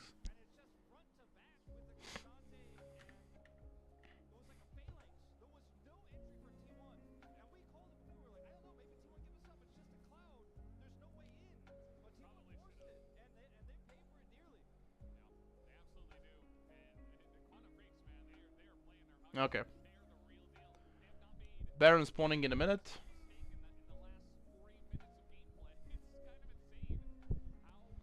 Baron spawning in a minute. So that's why they're heavily leaning towards the top side. That's the place where we want to be placing our vision. Faker now needs to respond to the top wave. Like as a mid laner, 99% of the time you're gonna be having to cover around the second wave closest to the objective. That's going to be like the next play. So basically the next play is going to be top side. Faker. I mean, now they can choose because like they both have TPs, but if Faker didn't have TP, he would go top side and Zeus bot side. If otherwise, Faker would go bot side because he can TP to the fight. Owner clearing vision, placing. You can see mid prios permanently for both of these teams, and now they're willing to actually dive the Bulldog, but the Bulldog is pretty aware of that, and Cuz is actually shadowing him, so that's cool.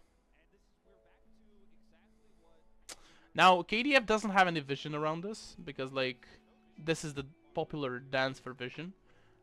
What's gonna happen is you place one set of wards, reset, and in your reset timer, the enemies are going to be placing their set of wards. I have a problem with mid game and roams in mid. I don't really understand where to go and lose game because of that. Are there any tips for late game for mid laners? I mean, I can break down the games and everything because like every game is pretty much like different from perspective to perspective, because like a lot of different things would actually be the best in there. So basically, I think that VOD review and me reviewing the specific VOD would be the best. But like some general rules are actually that if you're behind, you just try to find a possible resource income in your inventory, catching the waves, farming the jungle if the jungler is onto the right or wrong side of the map and everything. If you're having a TP and playing Ahri as a faker, try to actually be into the side lane that is closest to the objective, next upcoming objective.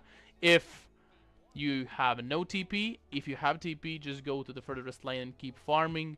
Pay close attention to your minimap, so basically you know where the plays are going to be created. So basically you're pretty much caught off every single time anything happens. You see action, boom, I'm pretty much like aware of what's happening. But like I said, a lot of these things are going to be pretty specific to a player and to a game, because like a lot of different players are actually responding to different things differently. So yeah, I would recommend doing the VOD review, and then basically I can give you much more in-depth tips.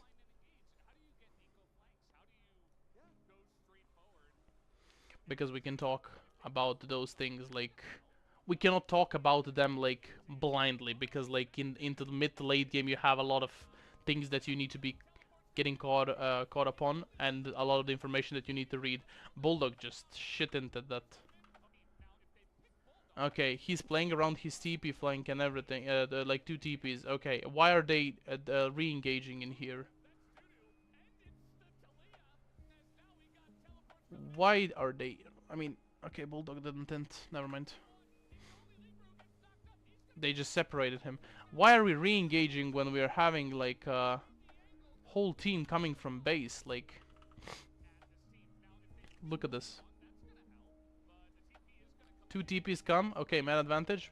Good. Maybe we can pick off Zeus. The moment you see this as Xante did dirty work in here. The moment you see this is the moment you back off. Position yourself according so you can actually execute the TP onto the other side and buy some space for the Corki.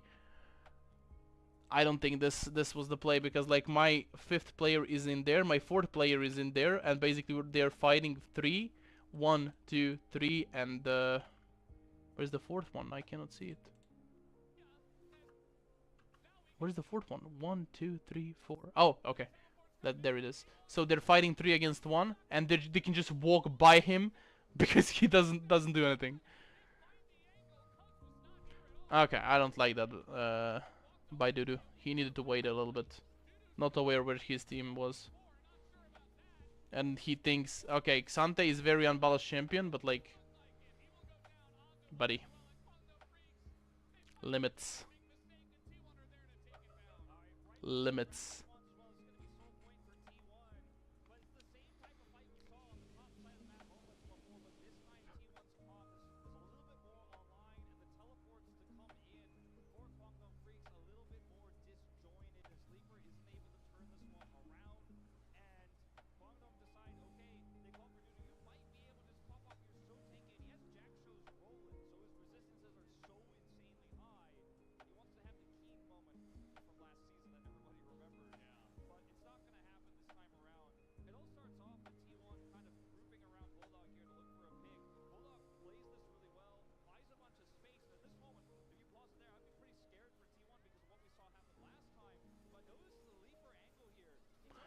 Like Leaper just landed very like, why would he ult in there?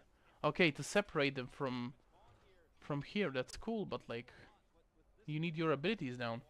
Okay, okay, thank you so much. You explained things so good. One last question. How much money do you charge for a coaching session? I do not say it out loud publicly, so just shoot me a message onto the Discord and we can agree on everything. I'm gonna send you every single thing and we can actually just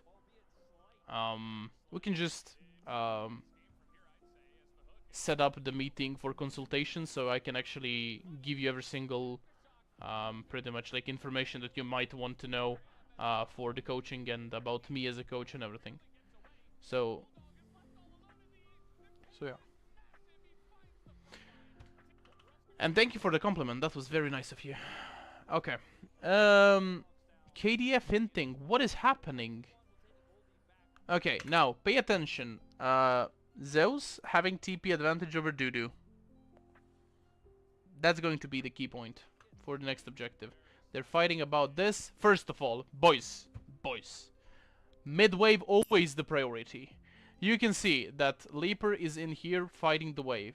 So that means that hypothetically Kalista can come from here. So what that does mean is that this fight in here is for a limited amount of time. 4v3. Potentially. On the other side, 1, 2 tanks and 1 DPS. If this guy gets isolated by the faker that he's online with, yeah, this is not a 5v3 anymore. This guy is going to be useless. Keria is in a position to create a disgusting engage. And look at this. Oh. And Faker just charms the first target because he knows that they're gonna insta-kill him. That's one. Gumayushi immediately pulls the Keria out so he can actually re-engage on this guy. And they at least take his flash out right now. That's two. And what are these two doing? They're gonna fight 2v3. And that's it. That's game over. I don't know if you can message me onto the Discord, Bluebird, with us being no friends, but you can shoot me the friend request as well. So yeah. Everything that you want and might want to know is on Discord, so just contact me there. Wait. This isn't replay? Okay. Wait. Okay, they get the 2 picks because it's resetting. Very risky to go for an Ashe. Nico no mana. Owner has no health.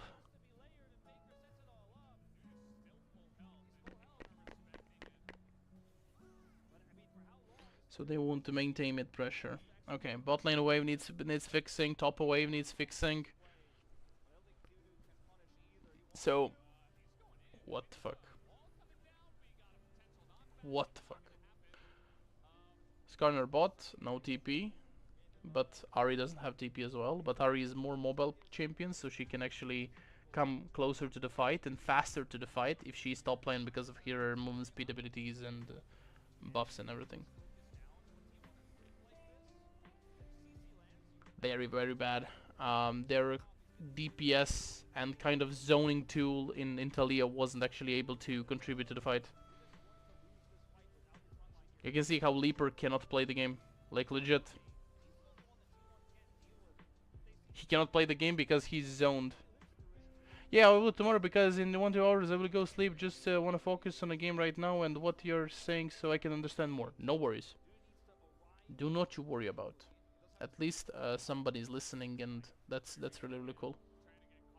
You're disciplined, I like it.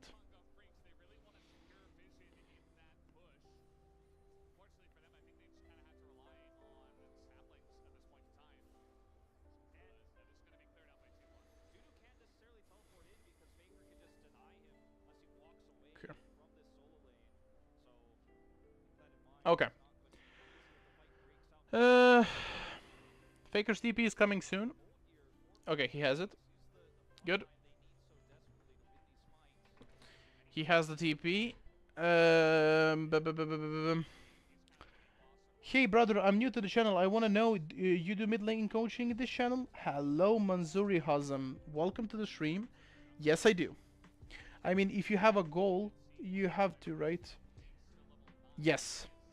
A lot of the players are actually misunderstanding the goal and dedication and everything. Because like the best way that you can actually achieve something in this game particularly is not by me coaching you, or basically I'm not gonna be over my head and be like, yeah, I'm gonna be making you out of the player, because what I do in my sessions is basically I try to make it interactive. I want you boys to understand everything, and I want you to learn anything, everything that you might have the question on, or maybe some of the tips that you don't even know.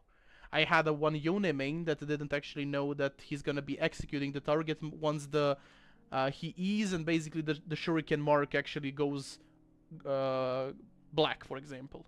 He was actually damaging until the last moment. So I want you to learn some of the tips, but I want you to understand as well is that at the end of the day, when session is finished, I'm always going to be there for a message. I'm always going to be there for you to ask me questions onto the streams, Q&As and everything. And I'm going to be more than happy to answer them. But at the end of the day, you are the ones that are actually holding your mouse, your keyboard, and you're responsible, pretty much, to making sure that you achieve what you want. I'm here to navigate you in what direction you should go, but on the other side, what I want you to do is just like be disciplined, play the game, which is the biggest tip I can give to anybody, and pretty much like just make sure that you guys are focused on the one thing, and that's improvement. I'm Plato trying to reach Master. I'm Katarina, Kali OTP, but have a problem in the vision and jungle tracking. Into the description, Manzuri, you have the link for my Discord channel. If you're gonna be so kind and click it, join the Discord, select your main role, and any type of question that you might have about the coaching, about anything league-wise, shoot me a DM onto the Discord. I'm gonna be on top of the screen or anything. Plus, on top of that, on Discord channel, you're gonna be having the reels, and if you scroll it down, you have so many reels that I've actually taken from my sessions. I record them, I cut off some reels, and basically I make a free content for you guys. So you don't have to pay for those. You just need to join the Discord, and basically you can make them. There's like a 100-ish reels in there, I think. So that's a free content. It's not like something like it's from 25 to like 55 seconds of explanation me talking. So if you find those useful, and if you need any kind of help, just shoot me a DM or just send me a friend request onto the Discord, and we're chatting on there, and you're gonna be finding myself anyway, like in there. Okay. Okay. I'm super happy that I turned on the stream. Thank you so much for chatting, boys. Yeah, that's true. Sometimes people don't focus and they autopilot. I do that too. Okay. This is a free tip, and basically I want you to implement this in your routine. I want you guys to record your games with Outplayed, with Medal, with any kind of like third-party source that you can possibly get. Yeah. And if you're actually on a holiday, now in Serbia we're having holidays for every single like high school student or something like that. And if you're dedicated to League of Legends and the craft and everything, you need to separate the day in healthy zones. I'm actually studying the biochemistry as well, so basically I know a couple of stuff about the human organism, blood flow and everything, and you wouldn't believe how much like blood flow is actually influencing your performance. I want you to have the part of the day where you're actually analyzing your games. Again, if you need any help, I'm here, shoot me a DM. I want you to have the part of the game where you're gonna be playing League. Focus only on League. Telephone onto the other side of the room. Nobody, like you're in zone, clicking, clicking, clicking, making sure that you are interacting only with mouse and keyboard and monitor. And I want you to have the third, the most important one, is the actually pretty much like chill part of the day. Go out with friends, play basketball, do anything, and do not sit sit down by PC. I cannot describe to you how much of an importance that is, that you guys need to maintain the healthy relationship with your body. Okay, just because you need that blood flow going. From every game that you play, you do not click play again. You just let the screen set down, stay there for a bit. You go walk around the room, go take some water, go say hi to parents or something, and basically just get your blood going. Because like your blood going into your legs while you're sitting, plus on top of that, hot temperatures are actually making your legs drain more and more, and basically plus on top of that you're dehydrated because of the sweat and everything. So I just want you to understand that, okay, my blood flow and everything needs to go up there, so I'm focused. I'm gonna be making 2-minute breaks in between games, and ideal amount of games is going to be 3 to 5 in one session. So basically if you're sitting for next 3 hours, 3 to 5 games, take it or leave it. I'm already gym coach and powerlifting wow. Wow. Maybe you can give me some of the tips, because like like congratulations on that. It wasn't meant to be for you, Manzuri, or Hazem, sorry. It was on to the other guy's message. Just a couple of tips on like how focused and everything should be. But like nice to have like gym dudes in there. Welcome. Nice. Nice. Like I said, if you need anything, I'm here. Just shoot me a message. Let's continue with the game. I love this. Like this took more than I expected, and it fulfills me, like having the guys that want to chat into the chat. Welcome, welcome, welcome. Thank you for your advice, though. That's why I'm here, to make some of the days better. A lot of the times I'm actually making my days worse because I'm playing solo queue, but that's just for fun and content. I didn't know that, to be honest. Now you know. Imagine what kind of tips I'm also giving. That's good advice. Thank you so much. No problem. I'm super happy that I can help.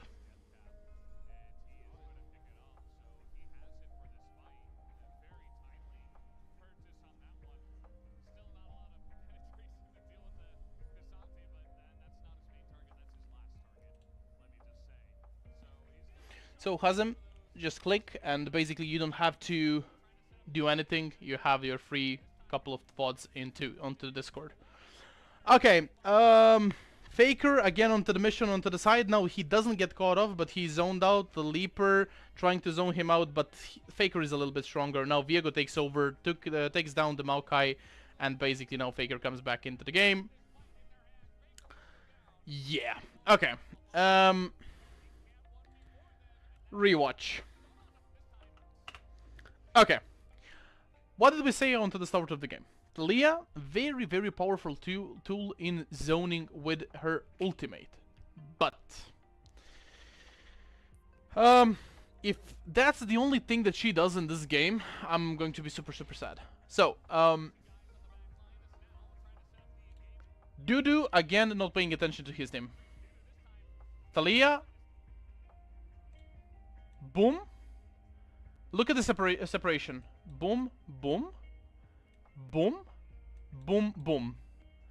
I'm not onto my PC right now. I'm not logged in my accounts in here. I saved the link and I'll join when I'm home. Much love, Hazem. I love you, brother. Look at this. 3 different places. 1, 2, 3. All Talia's fault. All Talia's fault. The problem in here is that pretty much she couldn't actually participate into the fight if she didn't number A or A TP. B is going to be Leaper kind of hard into that on Dudu. Well, this feels awful, so I'm gonna rewrite it. 1, 2, 3. Talia joins the fight by TPing. Talia joins the fight by ulting. Yeah? So, this ult, you can already tell by my reaction, it's not working, buddy. It's really not working. So, if he wants to go in like this, he needs to be careful and comment, like, guys, I'm ulting in, watch me. But look how a fight is going to be developing. He jumps here. Yeah. These 3 are still having no idea. Dudu is now, he's tank, he's strong, we get it, that's cool. But it's not working, because 3 people are in your head, plus on top of that, 1 guy is actually in here as well. So Dudu doesn't take that much damage, but at the start of the fight he was isolated and T1 was very, very scared. If T1 played it a little bit relaxed, it's going to be pretty much easier for them. But Leaper, what he does, instead of playing with his team in here, finishing the objective, placing the E right here, zoning the potential engage, he goes up in here. I know it's a lot of drawing, but like, you're following me. He goes up here to 1v1 the Faker. I'm gonna rewind a bit. Let's see the items. He has stacked up the thingy. Is that he's gonna get smashed? Yeah, Dudu is a walking dead man. 3 items against 2.5 items. He never fights that. Plus on top of that, Faker is very mobile. Very mobile. And every single one of the Leaper's ability is dodgeable by Ahri ult. Walks out of the stones, ult, bam bam bam bam bam, he is on 15 different sides at once.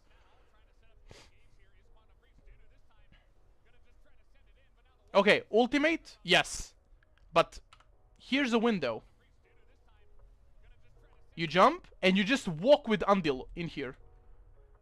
And Leaper thinks he's the chosen one, he thinks he can 1v1 Faker. Oh, dude. A lot of people think that. Walk in here, do not jiggle. Faker clicked back. He stuns him, yes, but Faker is Ahri. Faker doesn't give a fuck.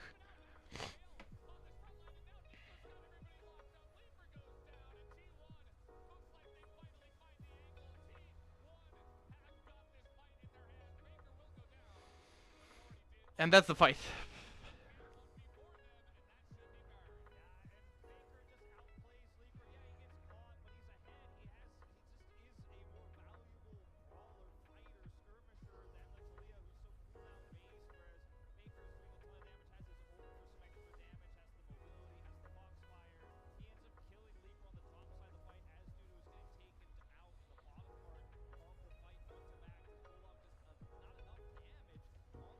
Okay.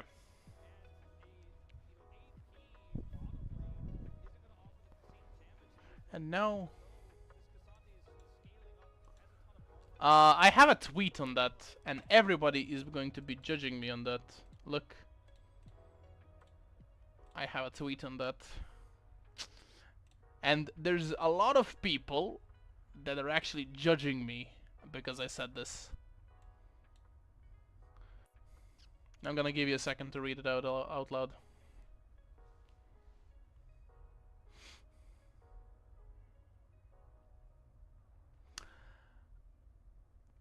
That's his style, I respect it. But at least respect people that bought it. That's my opinion. And by the way, my jungler invading. And they got the camera in it too. Listen, bro. We in that good level. That's enemy support roaming because he had a prio. So, it's like, it's not okay. Because I'm thinking if I'm gonna make something for people, yeah, I mean, you're so right for that. not a lot of people would agree, because like I would think about, like, if I made something that I would love people to wear, I would wear it myself. That's all.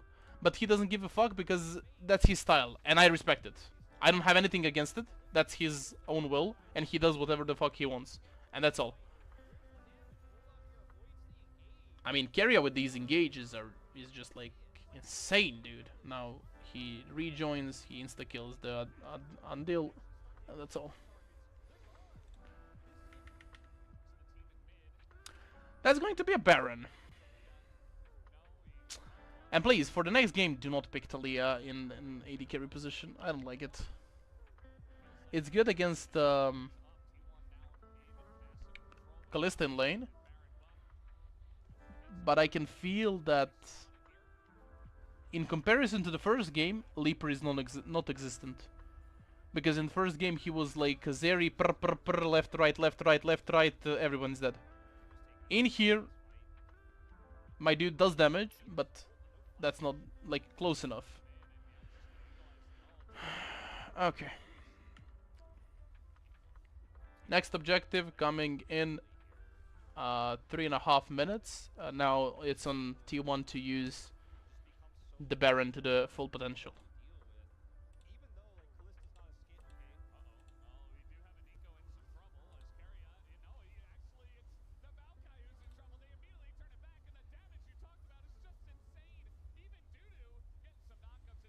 Bye, doo-doo.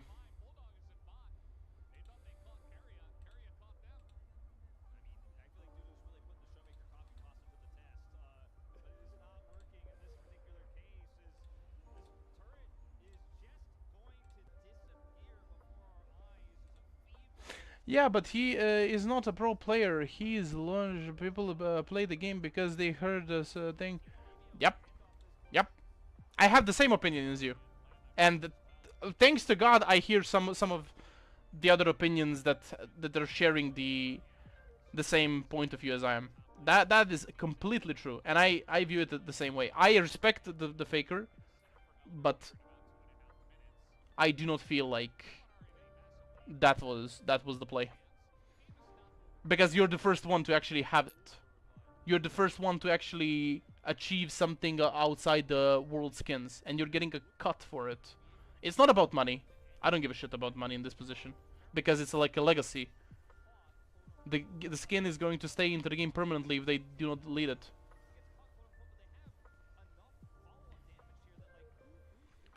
What the fuck was this? Why is what are these random engages by like Dudu and Kaz? Do you guys have a map? Genuinely, like Corky's bot, he's the only DPS. Topside, 1, 2, 3 tanks. Like you're 3 tanks against 5 people that are dealing shit ton of damage. Please, watch your minimap. There's no pick-off in this. No pick-off. Because for pick-off you need to have damage, and you have no damage. And now you're sacrificing Taliyah TP. And you're giving them a free Baron timer. Top tier 1, top tier 2, top tier 3, inhibitor.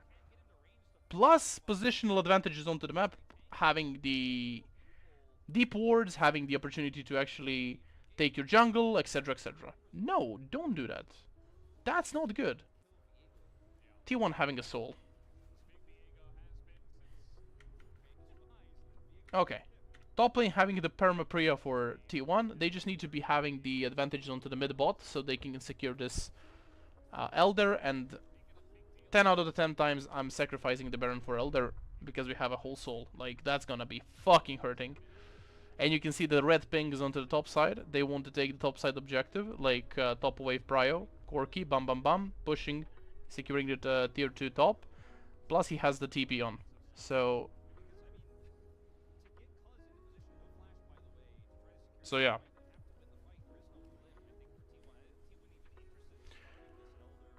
Oh, it's boiling! It's so fucking hot outside.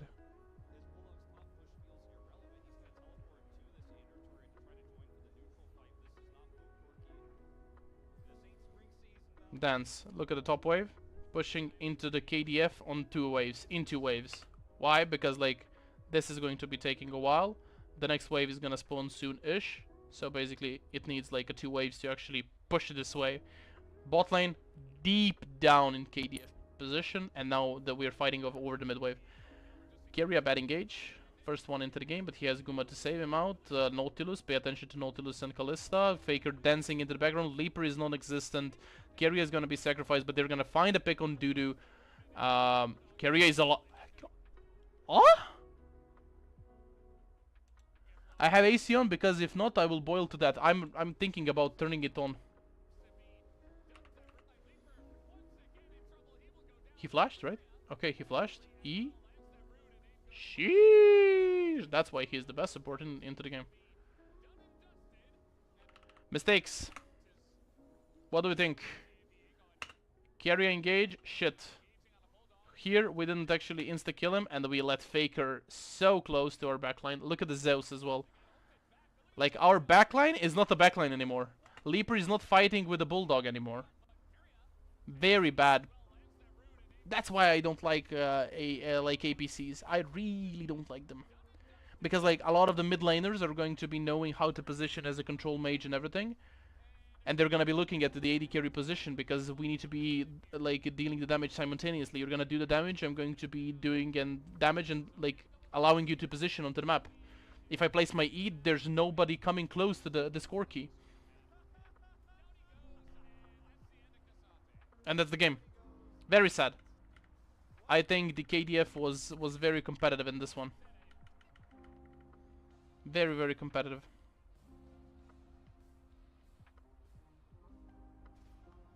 When does the next game start? It's in here. I'm gonna come back in a second. Just to pour some water.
Okay.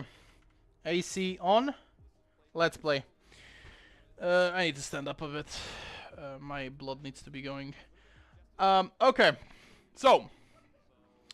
Priorities into ban pool. Senna, Maokai. Okay. What is first pickable? Skarner, Xante, Corki, possibly. Why they playing Talia and Veigar and Brand AP? I see it as an int. Because they're Koreans and we're not. They're fucking Koreans and we're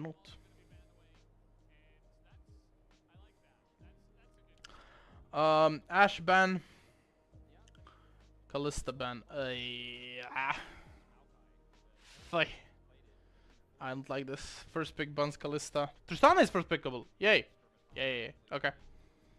Understandable. First pick Skarner. First pick. What is first pickable though? Some AD carries? Jinx? Is Jinx first pickable? Caitlyn? Rumble! Yeah, okay. Never mind. Zeri is still open. Ash is banned. Skarner is there. Vi, Viego, Corky, Bravo. Garen is not gonna be playing. No, I'm just joking. Okay. Olaf, no. Cho'Gath, oh, no. Sejuani. Sejuani! It is. Shit ton of Sejuanis lately. Fuck me. I mean, don't, but, you know. Sejuani, and then Corky. Okay. Tristana is banned. I'm wondering what's Bulldog gonna pull off in Corky. It's gonna be probably second rotation. I would put very strong emphasis here for the bot lane. Or maybe some prio junglers. I wouldn't pick mid laner here, if I'm being completely honest. You have a very, very strong top side champion.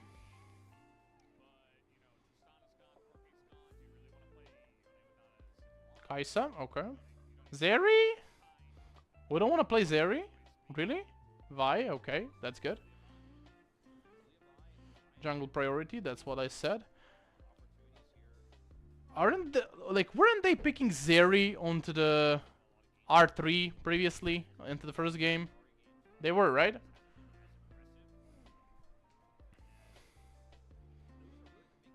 What AD carries are there? Like...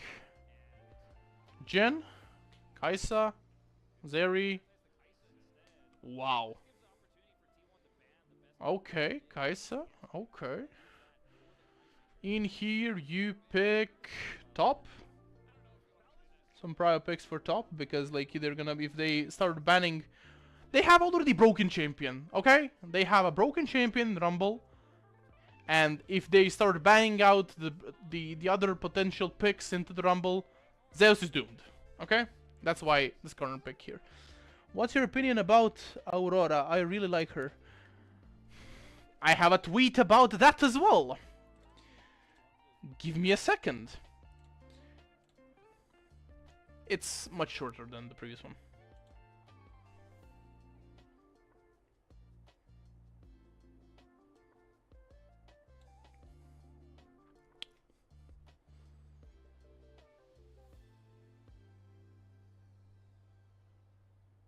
I tend to say some smart stuff on the Twitter.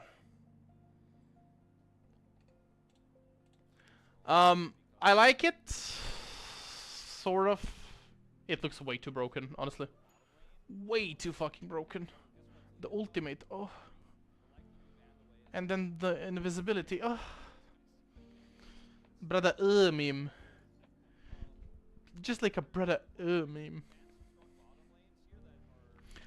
Don't be lazy. Read the champion select, Floxy. Talia answers with Illusion. Answers with Ari ban, possibly. LeBlanc ban.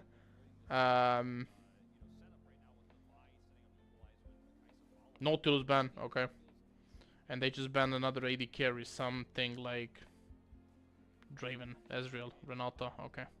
Like, these last bans are just like reserved for supports, I feel like. Shit.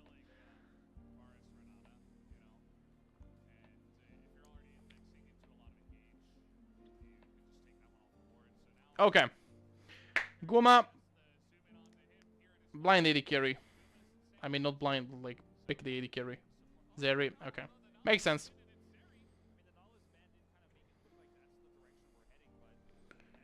Zeri. And then we answer with some supports. What is there in play? Alistar, there is Braum, there is... shit ton of supports, actually. Yone for the mid lane against Corky, okay. Okay.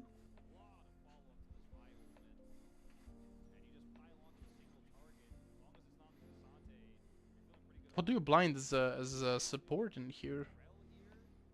Yeah, you can play Rel, but... I'm thinking Alistar. Leona? Okay.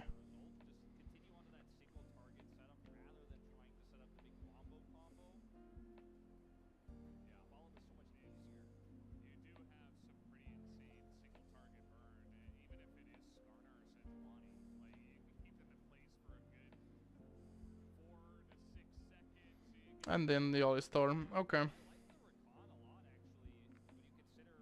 Rakan into Leona. What the fuck? What champion do I main? I'm gonna lie to you and say that I'm a multi-champ master. You know? I'm kidding. I was Thresh Leona main. I was Rakan main for a long fucking time. I switched recently to the Senna, and then when I learned Senna to the tiny details, every matchup, every single thing, now I'm playing Milio and Janna.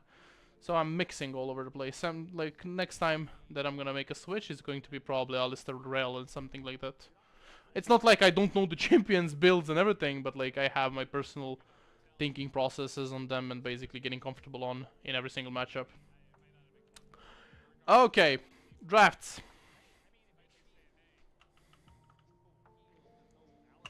Watch. Look how strong mid-jungle combo for the KDF is. What do I think for this game? I would honestly give the advantage to a fucking KDF. I would give advantage to KDF heavy. Like, Rumble is just a champion that plays the game alone. They have a good pick-off potential, point-click CC, and long-range engage with Leona. Longer range engage. But their peel is not that good. Everything that they can use proactively, they can use reactively, that's true, but... if Yone and Vi jumps in, Alistar is in there to help and cover, that's good for the other side. They have two tanks that are going to be pretty annoying, and they have two very good AD carries if this goes to late. So it's going to be pretty who plays it by the book.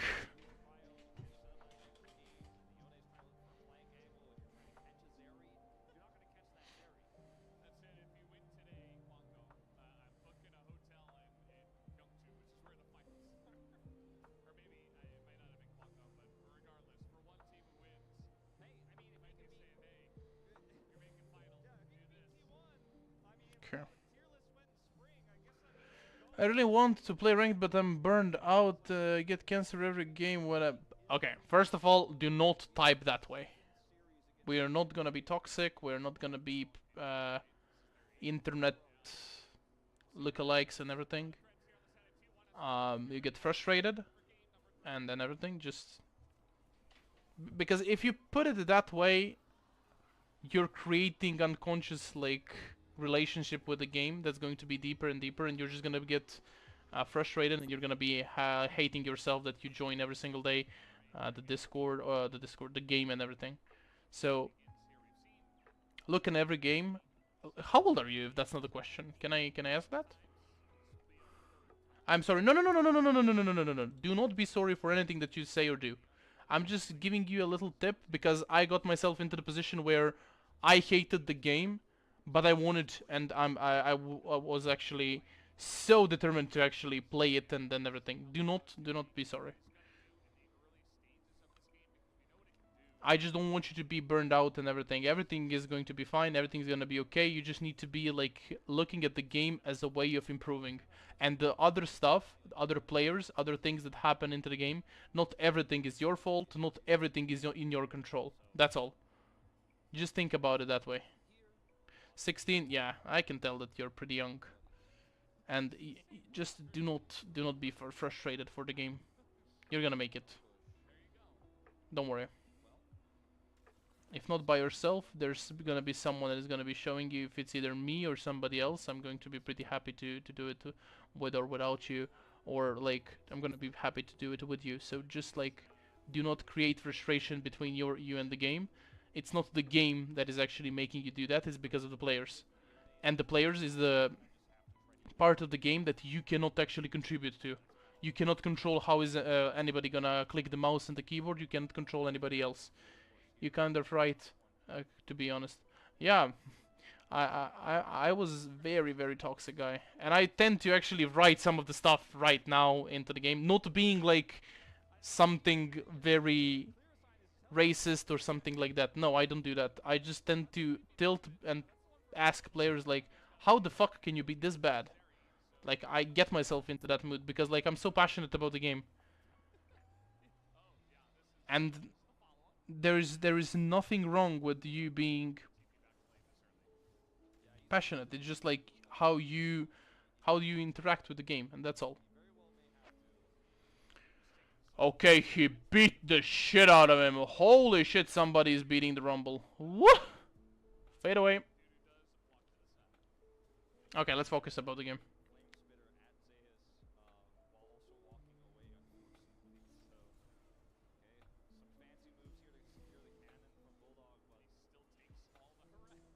Yeah, I got banned because I said Meleona is bad, so I kind of get frustrated. You're young. Don't let your actions right now speak tomorrow for yourself. Because I had the example where... Okay, trades, I'm sorry. I had an example where one guy was super grinding and he was my competitor, my biggest rival. And I never looked at it that way.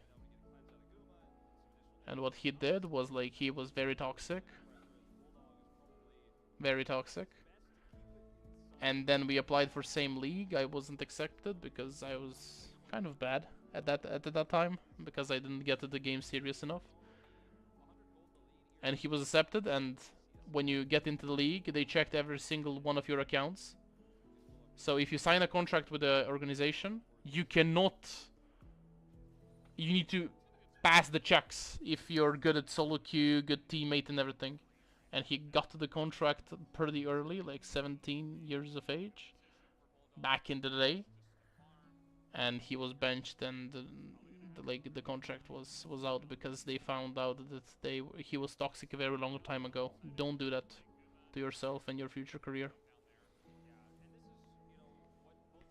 And a lot of the people, managers and everybody that's going to be scouting you and everything are going to be looking at that specifically. They need a young talent that is very dedicated and good at the game.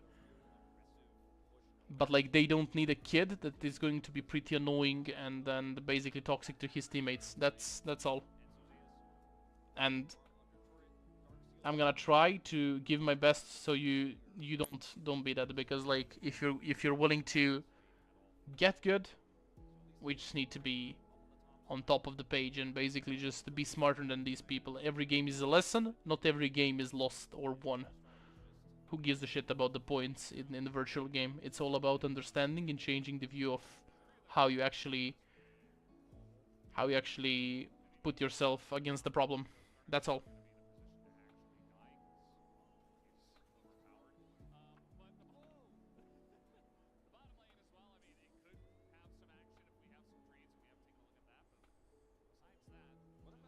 Okay, I understand it's sitting on the ward.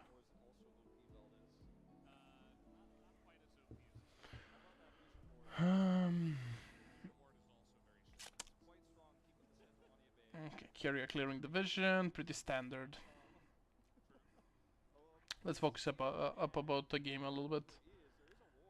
Let me check a pro guides if there is anybody willing to take a session.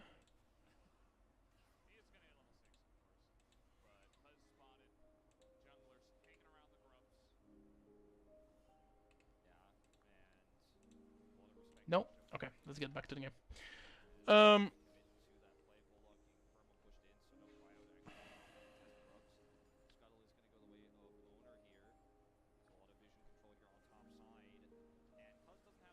Okay, having the top lane priorities, getting stuck with the wave onto the top side with Rumble.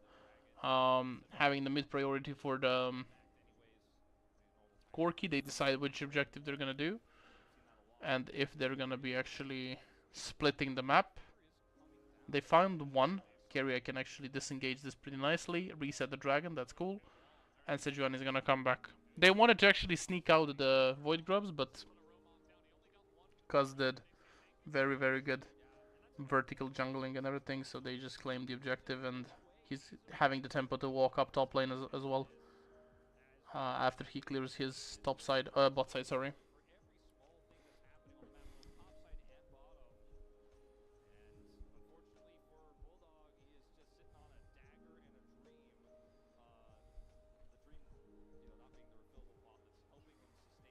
Thanks so much for the advice. That's why I'm here, buddy. You're welcome. Anything needed, I'm here. Okay.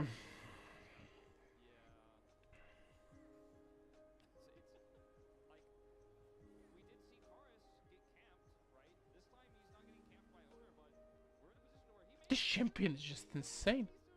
I haven't thought about this. Yeah. Unfortunately today, everything is about connections. And if you have no connections, you need to be extra good.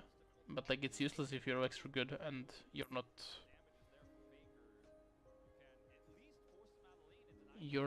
knowing how to behave. And pretty much you're gonna be... The closest here in Balkans that you have, I don't know if you heard about EBL. Have you? About the EBL league here in Balkans and everything. There are a lot of Greek players in there.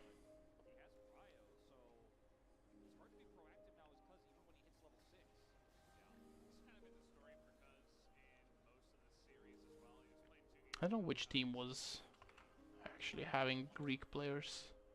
I heard about TBL, yeah. They called me to actually work for them, by the way. Cyberwolves? No. Diamant? No. Spike? Yeah, I know about Greek League, yeah. I don't know who's better. There is League. Partizan has a great coach. Partizan, yeah. Yeah. Ancora. Faded and Galaxy. The Rock? Which one? Where did I see The Rock? 47.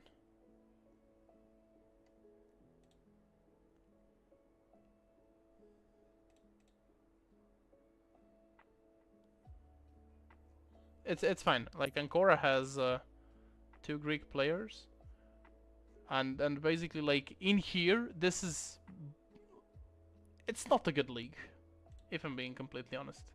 You have every split, you have favorites that the Rock 7 is a geek guy. Coach at Partizan. Isn't Kolomax coach at Partizan? What? Yeah, it's Kolomax.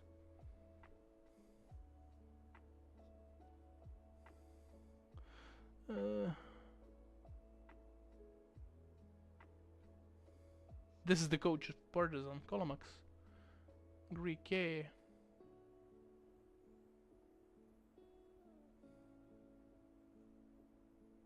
Maybe he's assistant or something. It's fine. Like, my point in there was that you cannot actually apply for the league if you were toxic, because like their rules of checking players are very rigid, even though the league isn't that good.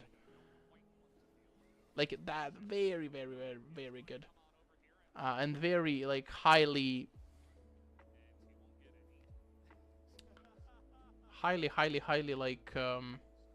like they're checking everything and so on.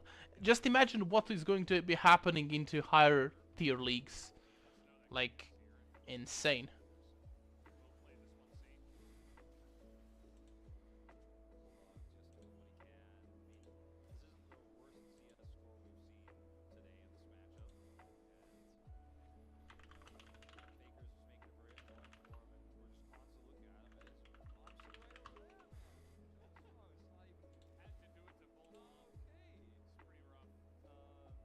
So I must make a new account or what?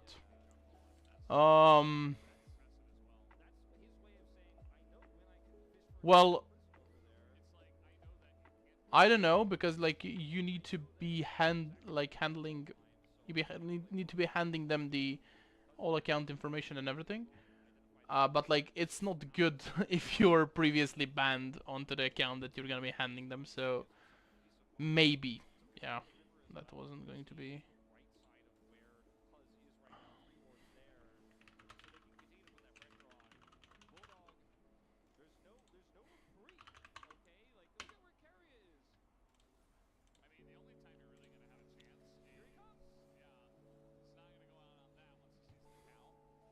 Okay. Focus, focus, focus.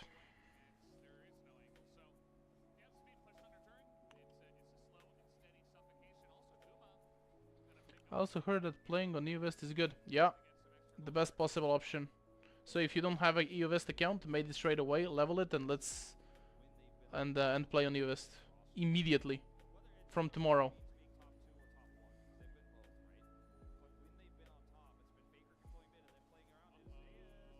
Because everybody is gonna be dropping down when they make a switch from EONeo to EOVest, because a lot of more serious players are actually going to be playing on West. They're all dog shit, but they're more serious about the game than EONeo players. Okay, this Vi, like, Kaz is so shit.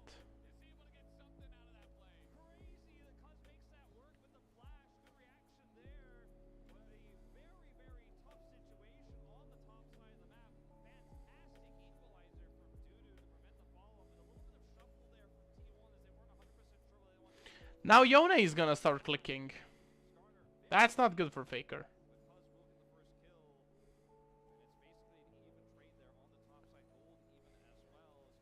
They're winning this hard. He has glance. Okay, that's good. Very nice play. That was very good. I have one, it's level 17, but I'm bored to level it up.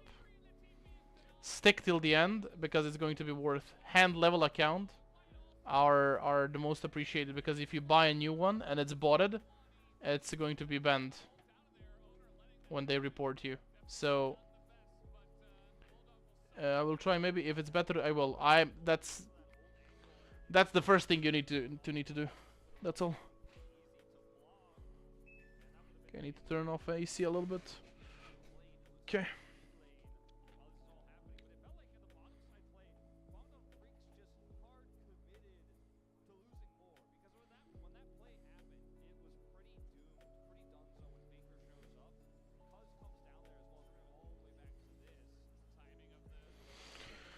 Okay, previous play that wasn't that good.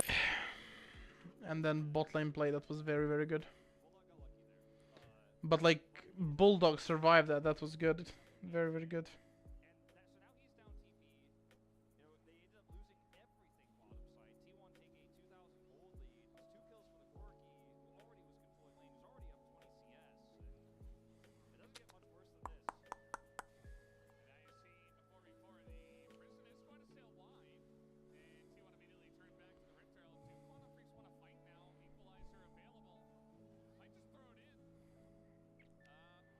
Everyone is waiting for that I hit into smite.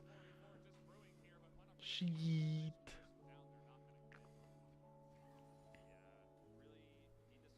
So after Herald, they just have to play for pre-off. So they, I really hated this YouTube chat. So they can get Drake, right? Yeah. Get Herald, contest the waves, play around it. It's third dragon for T1, so KDF hypothetically can give this away. But they're in position to fight pretty much. No, they're not. I'm lying. Faker, Zeri, 1.5 items. And you compare it to Yone. Okay, Yone is gonna finish now Blade, yeah. When he hits the base. And then you have Kai'Sa, 1.5 items.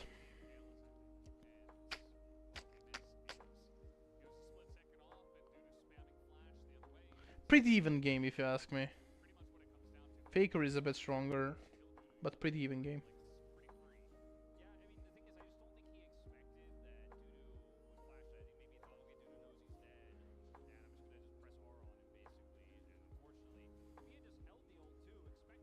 Okay. Mid tier 1, the most important tower into the game, because you get so much pressure. If you take mid tier 1, you get this much pressure. Like wards all around this area, that's like a pure gold. It's better than winning the lottery. Plus on top of that they get tier 2. This is insane. Like this ward in here, or in here, if you like this one, if you take in this one, if you take in this one, those are the best wards into the game, because you know if they're going up, up, up.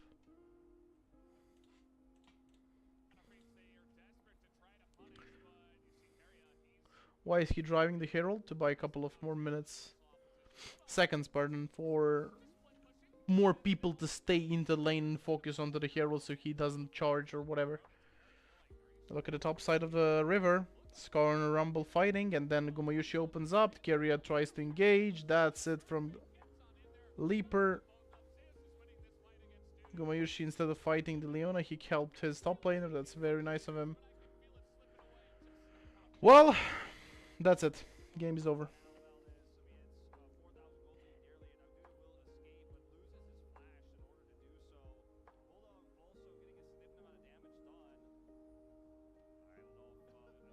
I mean, Faker knows everything. Like, the dude sees into the future. Like, I don't know. Woo!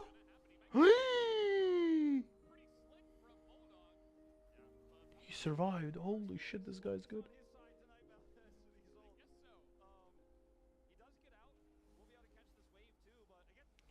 From 16? Or 1-6, game over? Yes, because... Look at this. They're trying to collapse onto the Alistar. You can see their nerves going down because they were willing to pick up support. And nobody's into the position. And look, Zeri. She's free to do whatever the fuck she wants. She's gonna return now in lane with 2.5 items. Who's gonna stop Zeri at this point?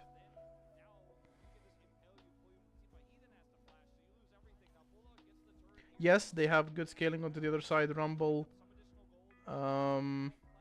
Yone, Kaisa. But if Zeri is peeled right with Corki, it's doomed. 2 items now. 2.5 or counted as 3 with the boots. Okay, look at the waves. Mid wave pushed in. Bot lane is pretty much neutral. Zeus is first to recall. And he's gonna be coming with full HP. The first channel TP is from this guy or from Rumble. They just recollapse. Keria is alone in there. Zones the whole fucking team with his ultimate. Skarn joins in. This is just over. This is like very, very good from T1. Zeri double kill. Oh my god.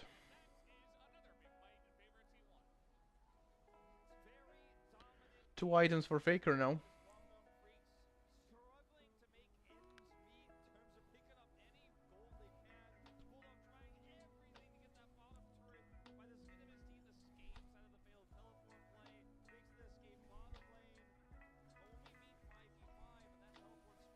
That teleport was awkward. But he cannot know if they have a ward or not. Plus on top of that, look at the position of the team. Who was in position to answer that?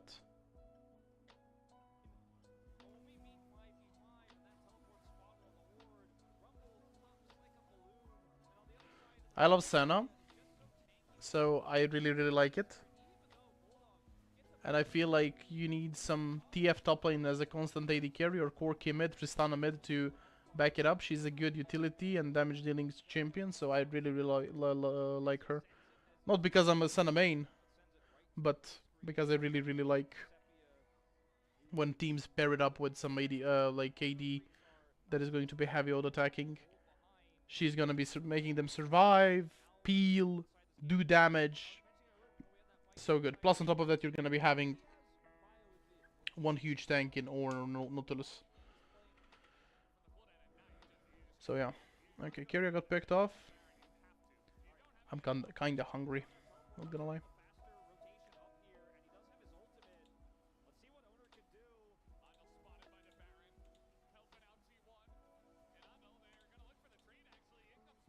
Okay. Look, they're fighting like this is like, look at this. They're like, okay, let's pick up jungler and let's take the objective. But look at this. He doesn't die. Look how long they're gonna fight him. Boom, boom, boom. No damage. And they just wipe out Vi. What are they gonna do to the Zeri? Nothing. It's over. Boom. Baron for T1. What do you want to play? Tier 1 top lane, Tier 2 bot lane. Crack open the whole map. Global gold. They stay for this. They take this. And basically they reset, rejoin the map, send one split pusher in there, 4-1 it, leave the mid lane. Like, take mid prio, take a split pusher to the top lane to take this one, take 4 to the bot lane, and basically you just play bottom tier 2 and they win the game. Triss core Kemet, good. I want to try it because I'm kind of bored of control mages. Yes, they're very good right now. They're very, very good. S tiers. Grip KDF, yes, very good try, unfortunately. The second game was theirs, this one, they didn't have any answer. Okay, like I said, split pusher top, or basically the guy with TP top, open mid prio, then transition to the bot lane while Faker is having the wave with him. They're just gonna go for an end, yeah. Okay. Okay, next is turret number 1. I don't think they can do more. Okay. Faker DPing in there wasn't. He just like stays bot, take bot tier 2, get the bot lane tier 3 turret inhibitor, and basically on their way out they're gonna be taking the objective. It's irrelevant if he kills somebody topside, because they couldn't end.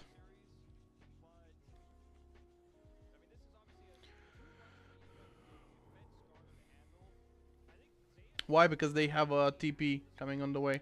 Yone defending and then one TP coming on the way. And that's all.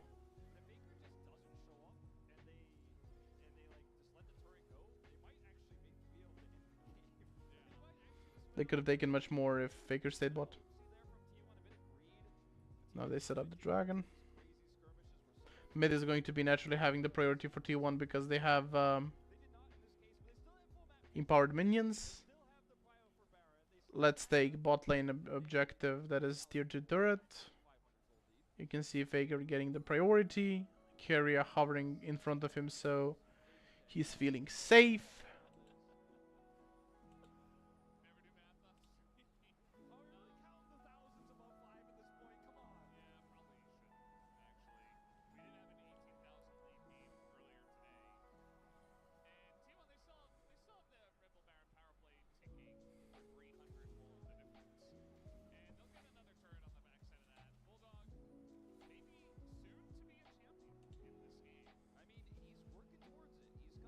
So do I coach any team currently? No.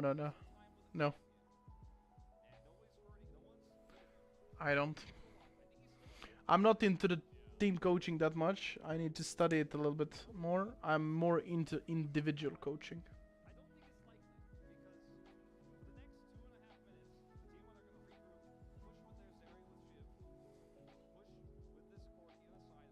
Is my macro that good so I can coach a team? Maybe.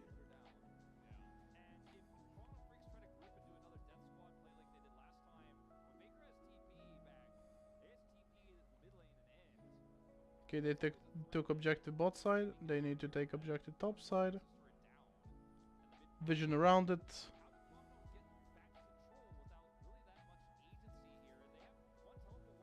Okay, Yone is looking to do something. No. Okay. Yeah, Zeri has 2 and 3.5 items. Oh Jesus, poor KDF. But honestly, this was a much better series than I expected.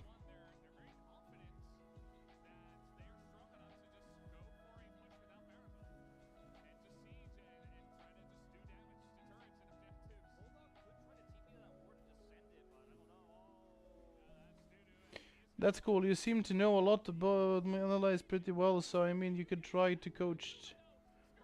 You seem good enough. Well, thank you.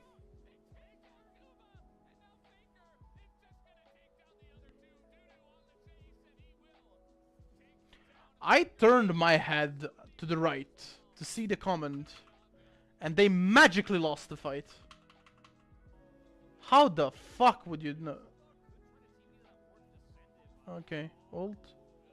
Yeah, that ult was good, but like, A choke point against Rumble Vi. Come on! And Kaisa. Come on! And Yone. Your AD carries are not in position to fight the ulti, buddy. Fuck.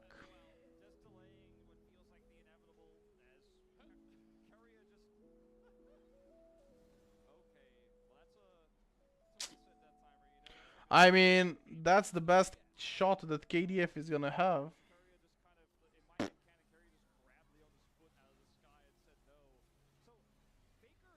Look at the equalizer, holy shit.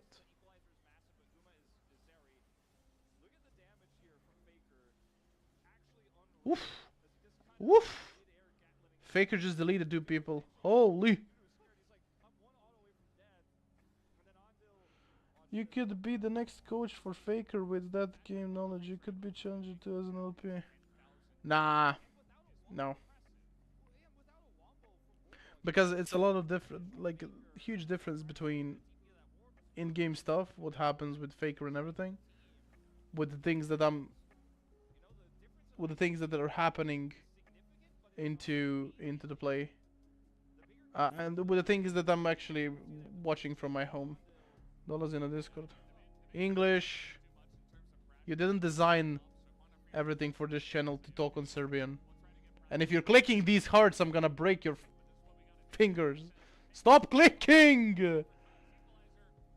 Batrichu! Stop clicking. Thank you. Okay. Yeah, it's not fun because like last 15 minutes it's only T1. Nah, he's gonna... Nah, you're legitimately like... I'm gonna disconnect him. Wait. Degenerate.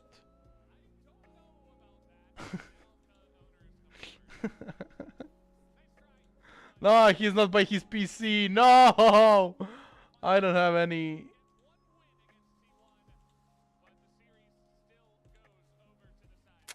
Yeah, last 15 minutes was only T1 because they picked very good fights. Gold was going into the right hands. And then basically Zeri just got the freest scaling ever. Corki was very, very powerful. And yeah, that's it. Very, very good series. Very good series. GG. GG Faker difference. Follow Coach Floxy on Instagram. Okay. I'm gonna give you overview what's coming. This wonderful design. You can see how this is not centered, Batrich, right? This needs to be like here, but if I place it in here, every longer guy or whatever, like a guy with a longer name, it's going. Write something, please, so we can see the scaling. Wait.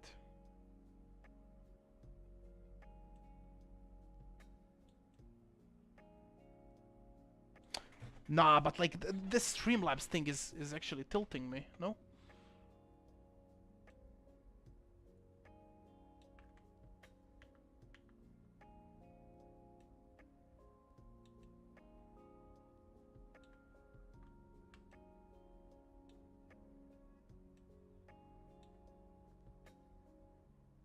You can see how condensed it is.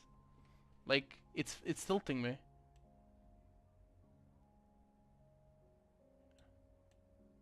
Wait, I'm gonna make it.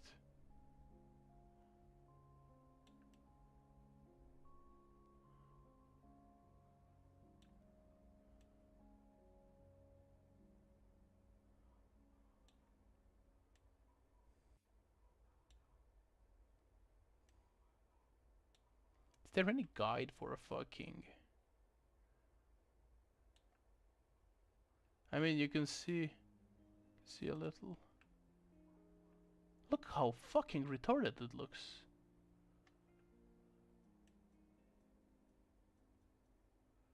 GG.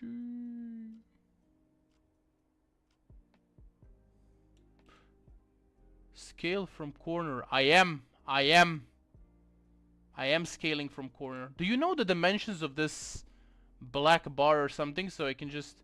Not from sides. I am You can see. Boom. This looks okay.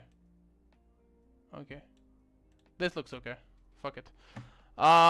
We're gonna be seeing each other tomorrow.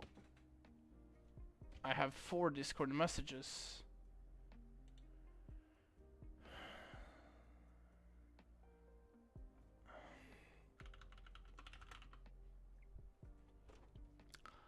Okay. Press shift, hold shit. Fuck off! I know that. I'm holding that. It looks nice now. I'm coming Discord. Battery, I disconnected you from Discord, so get on top of your PC. I'm coming back tomorrow. I'm going to try to have as much as material I can over the day.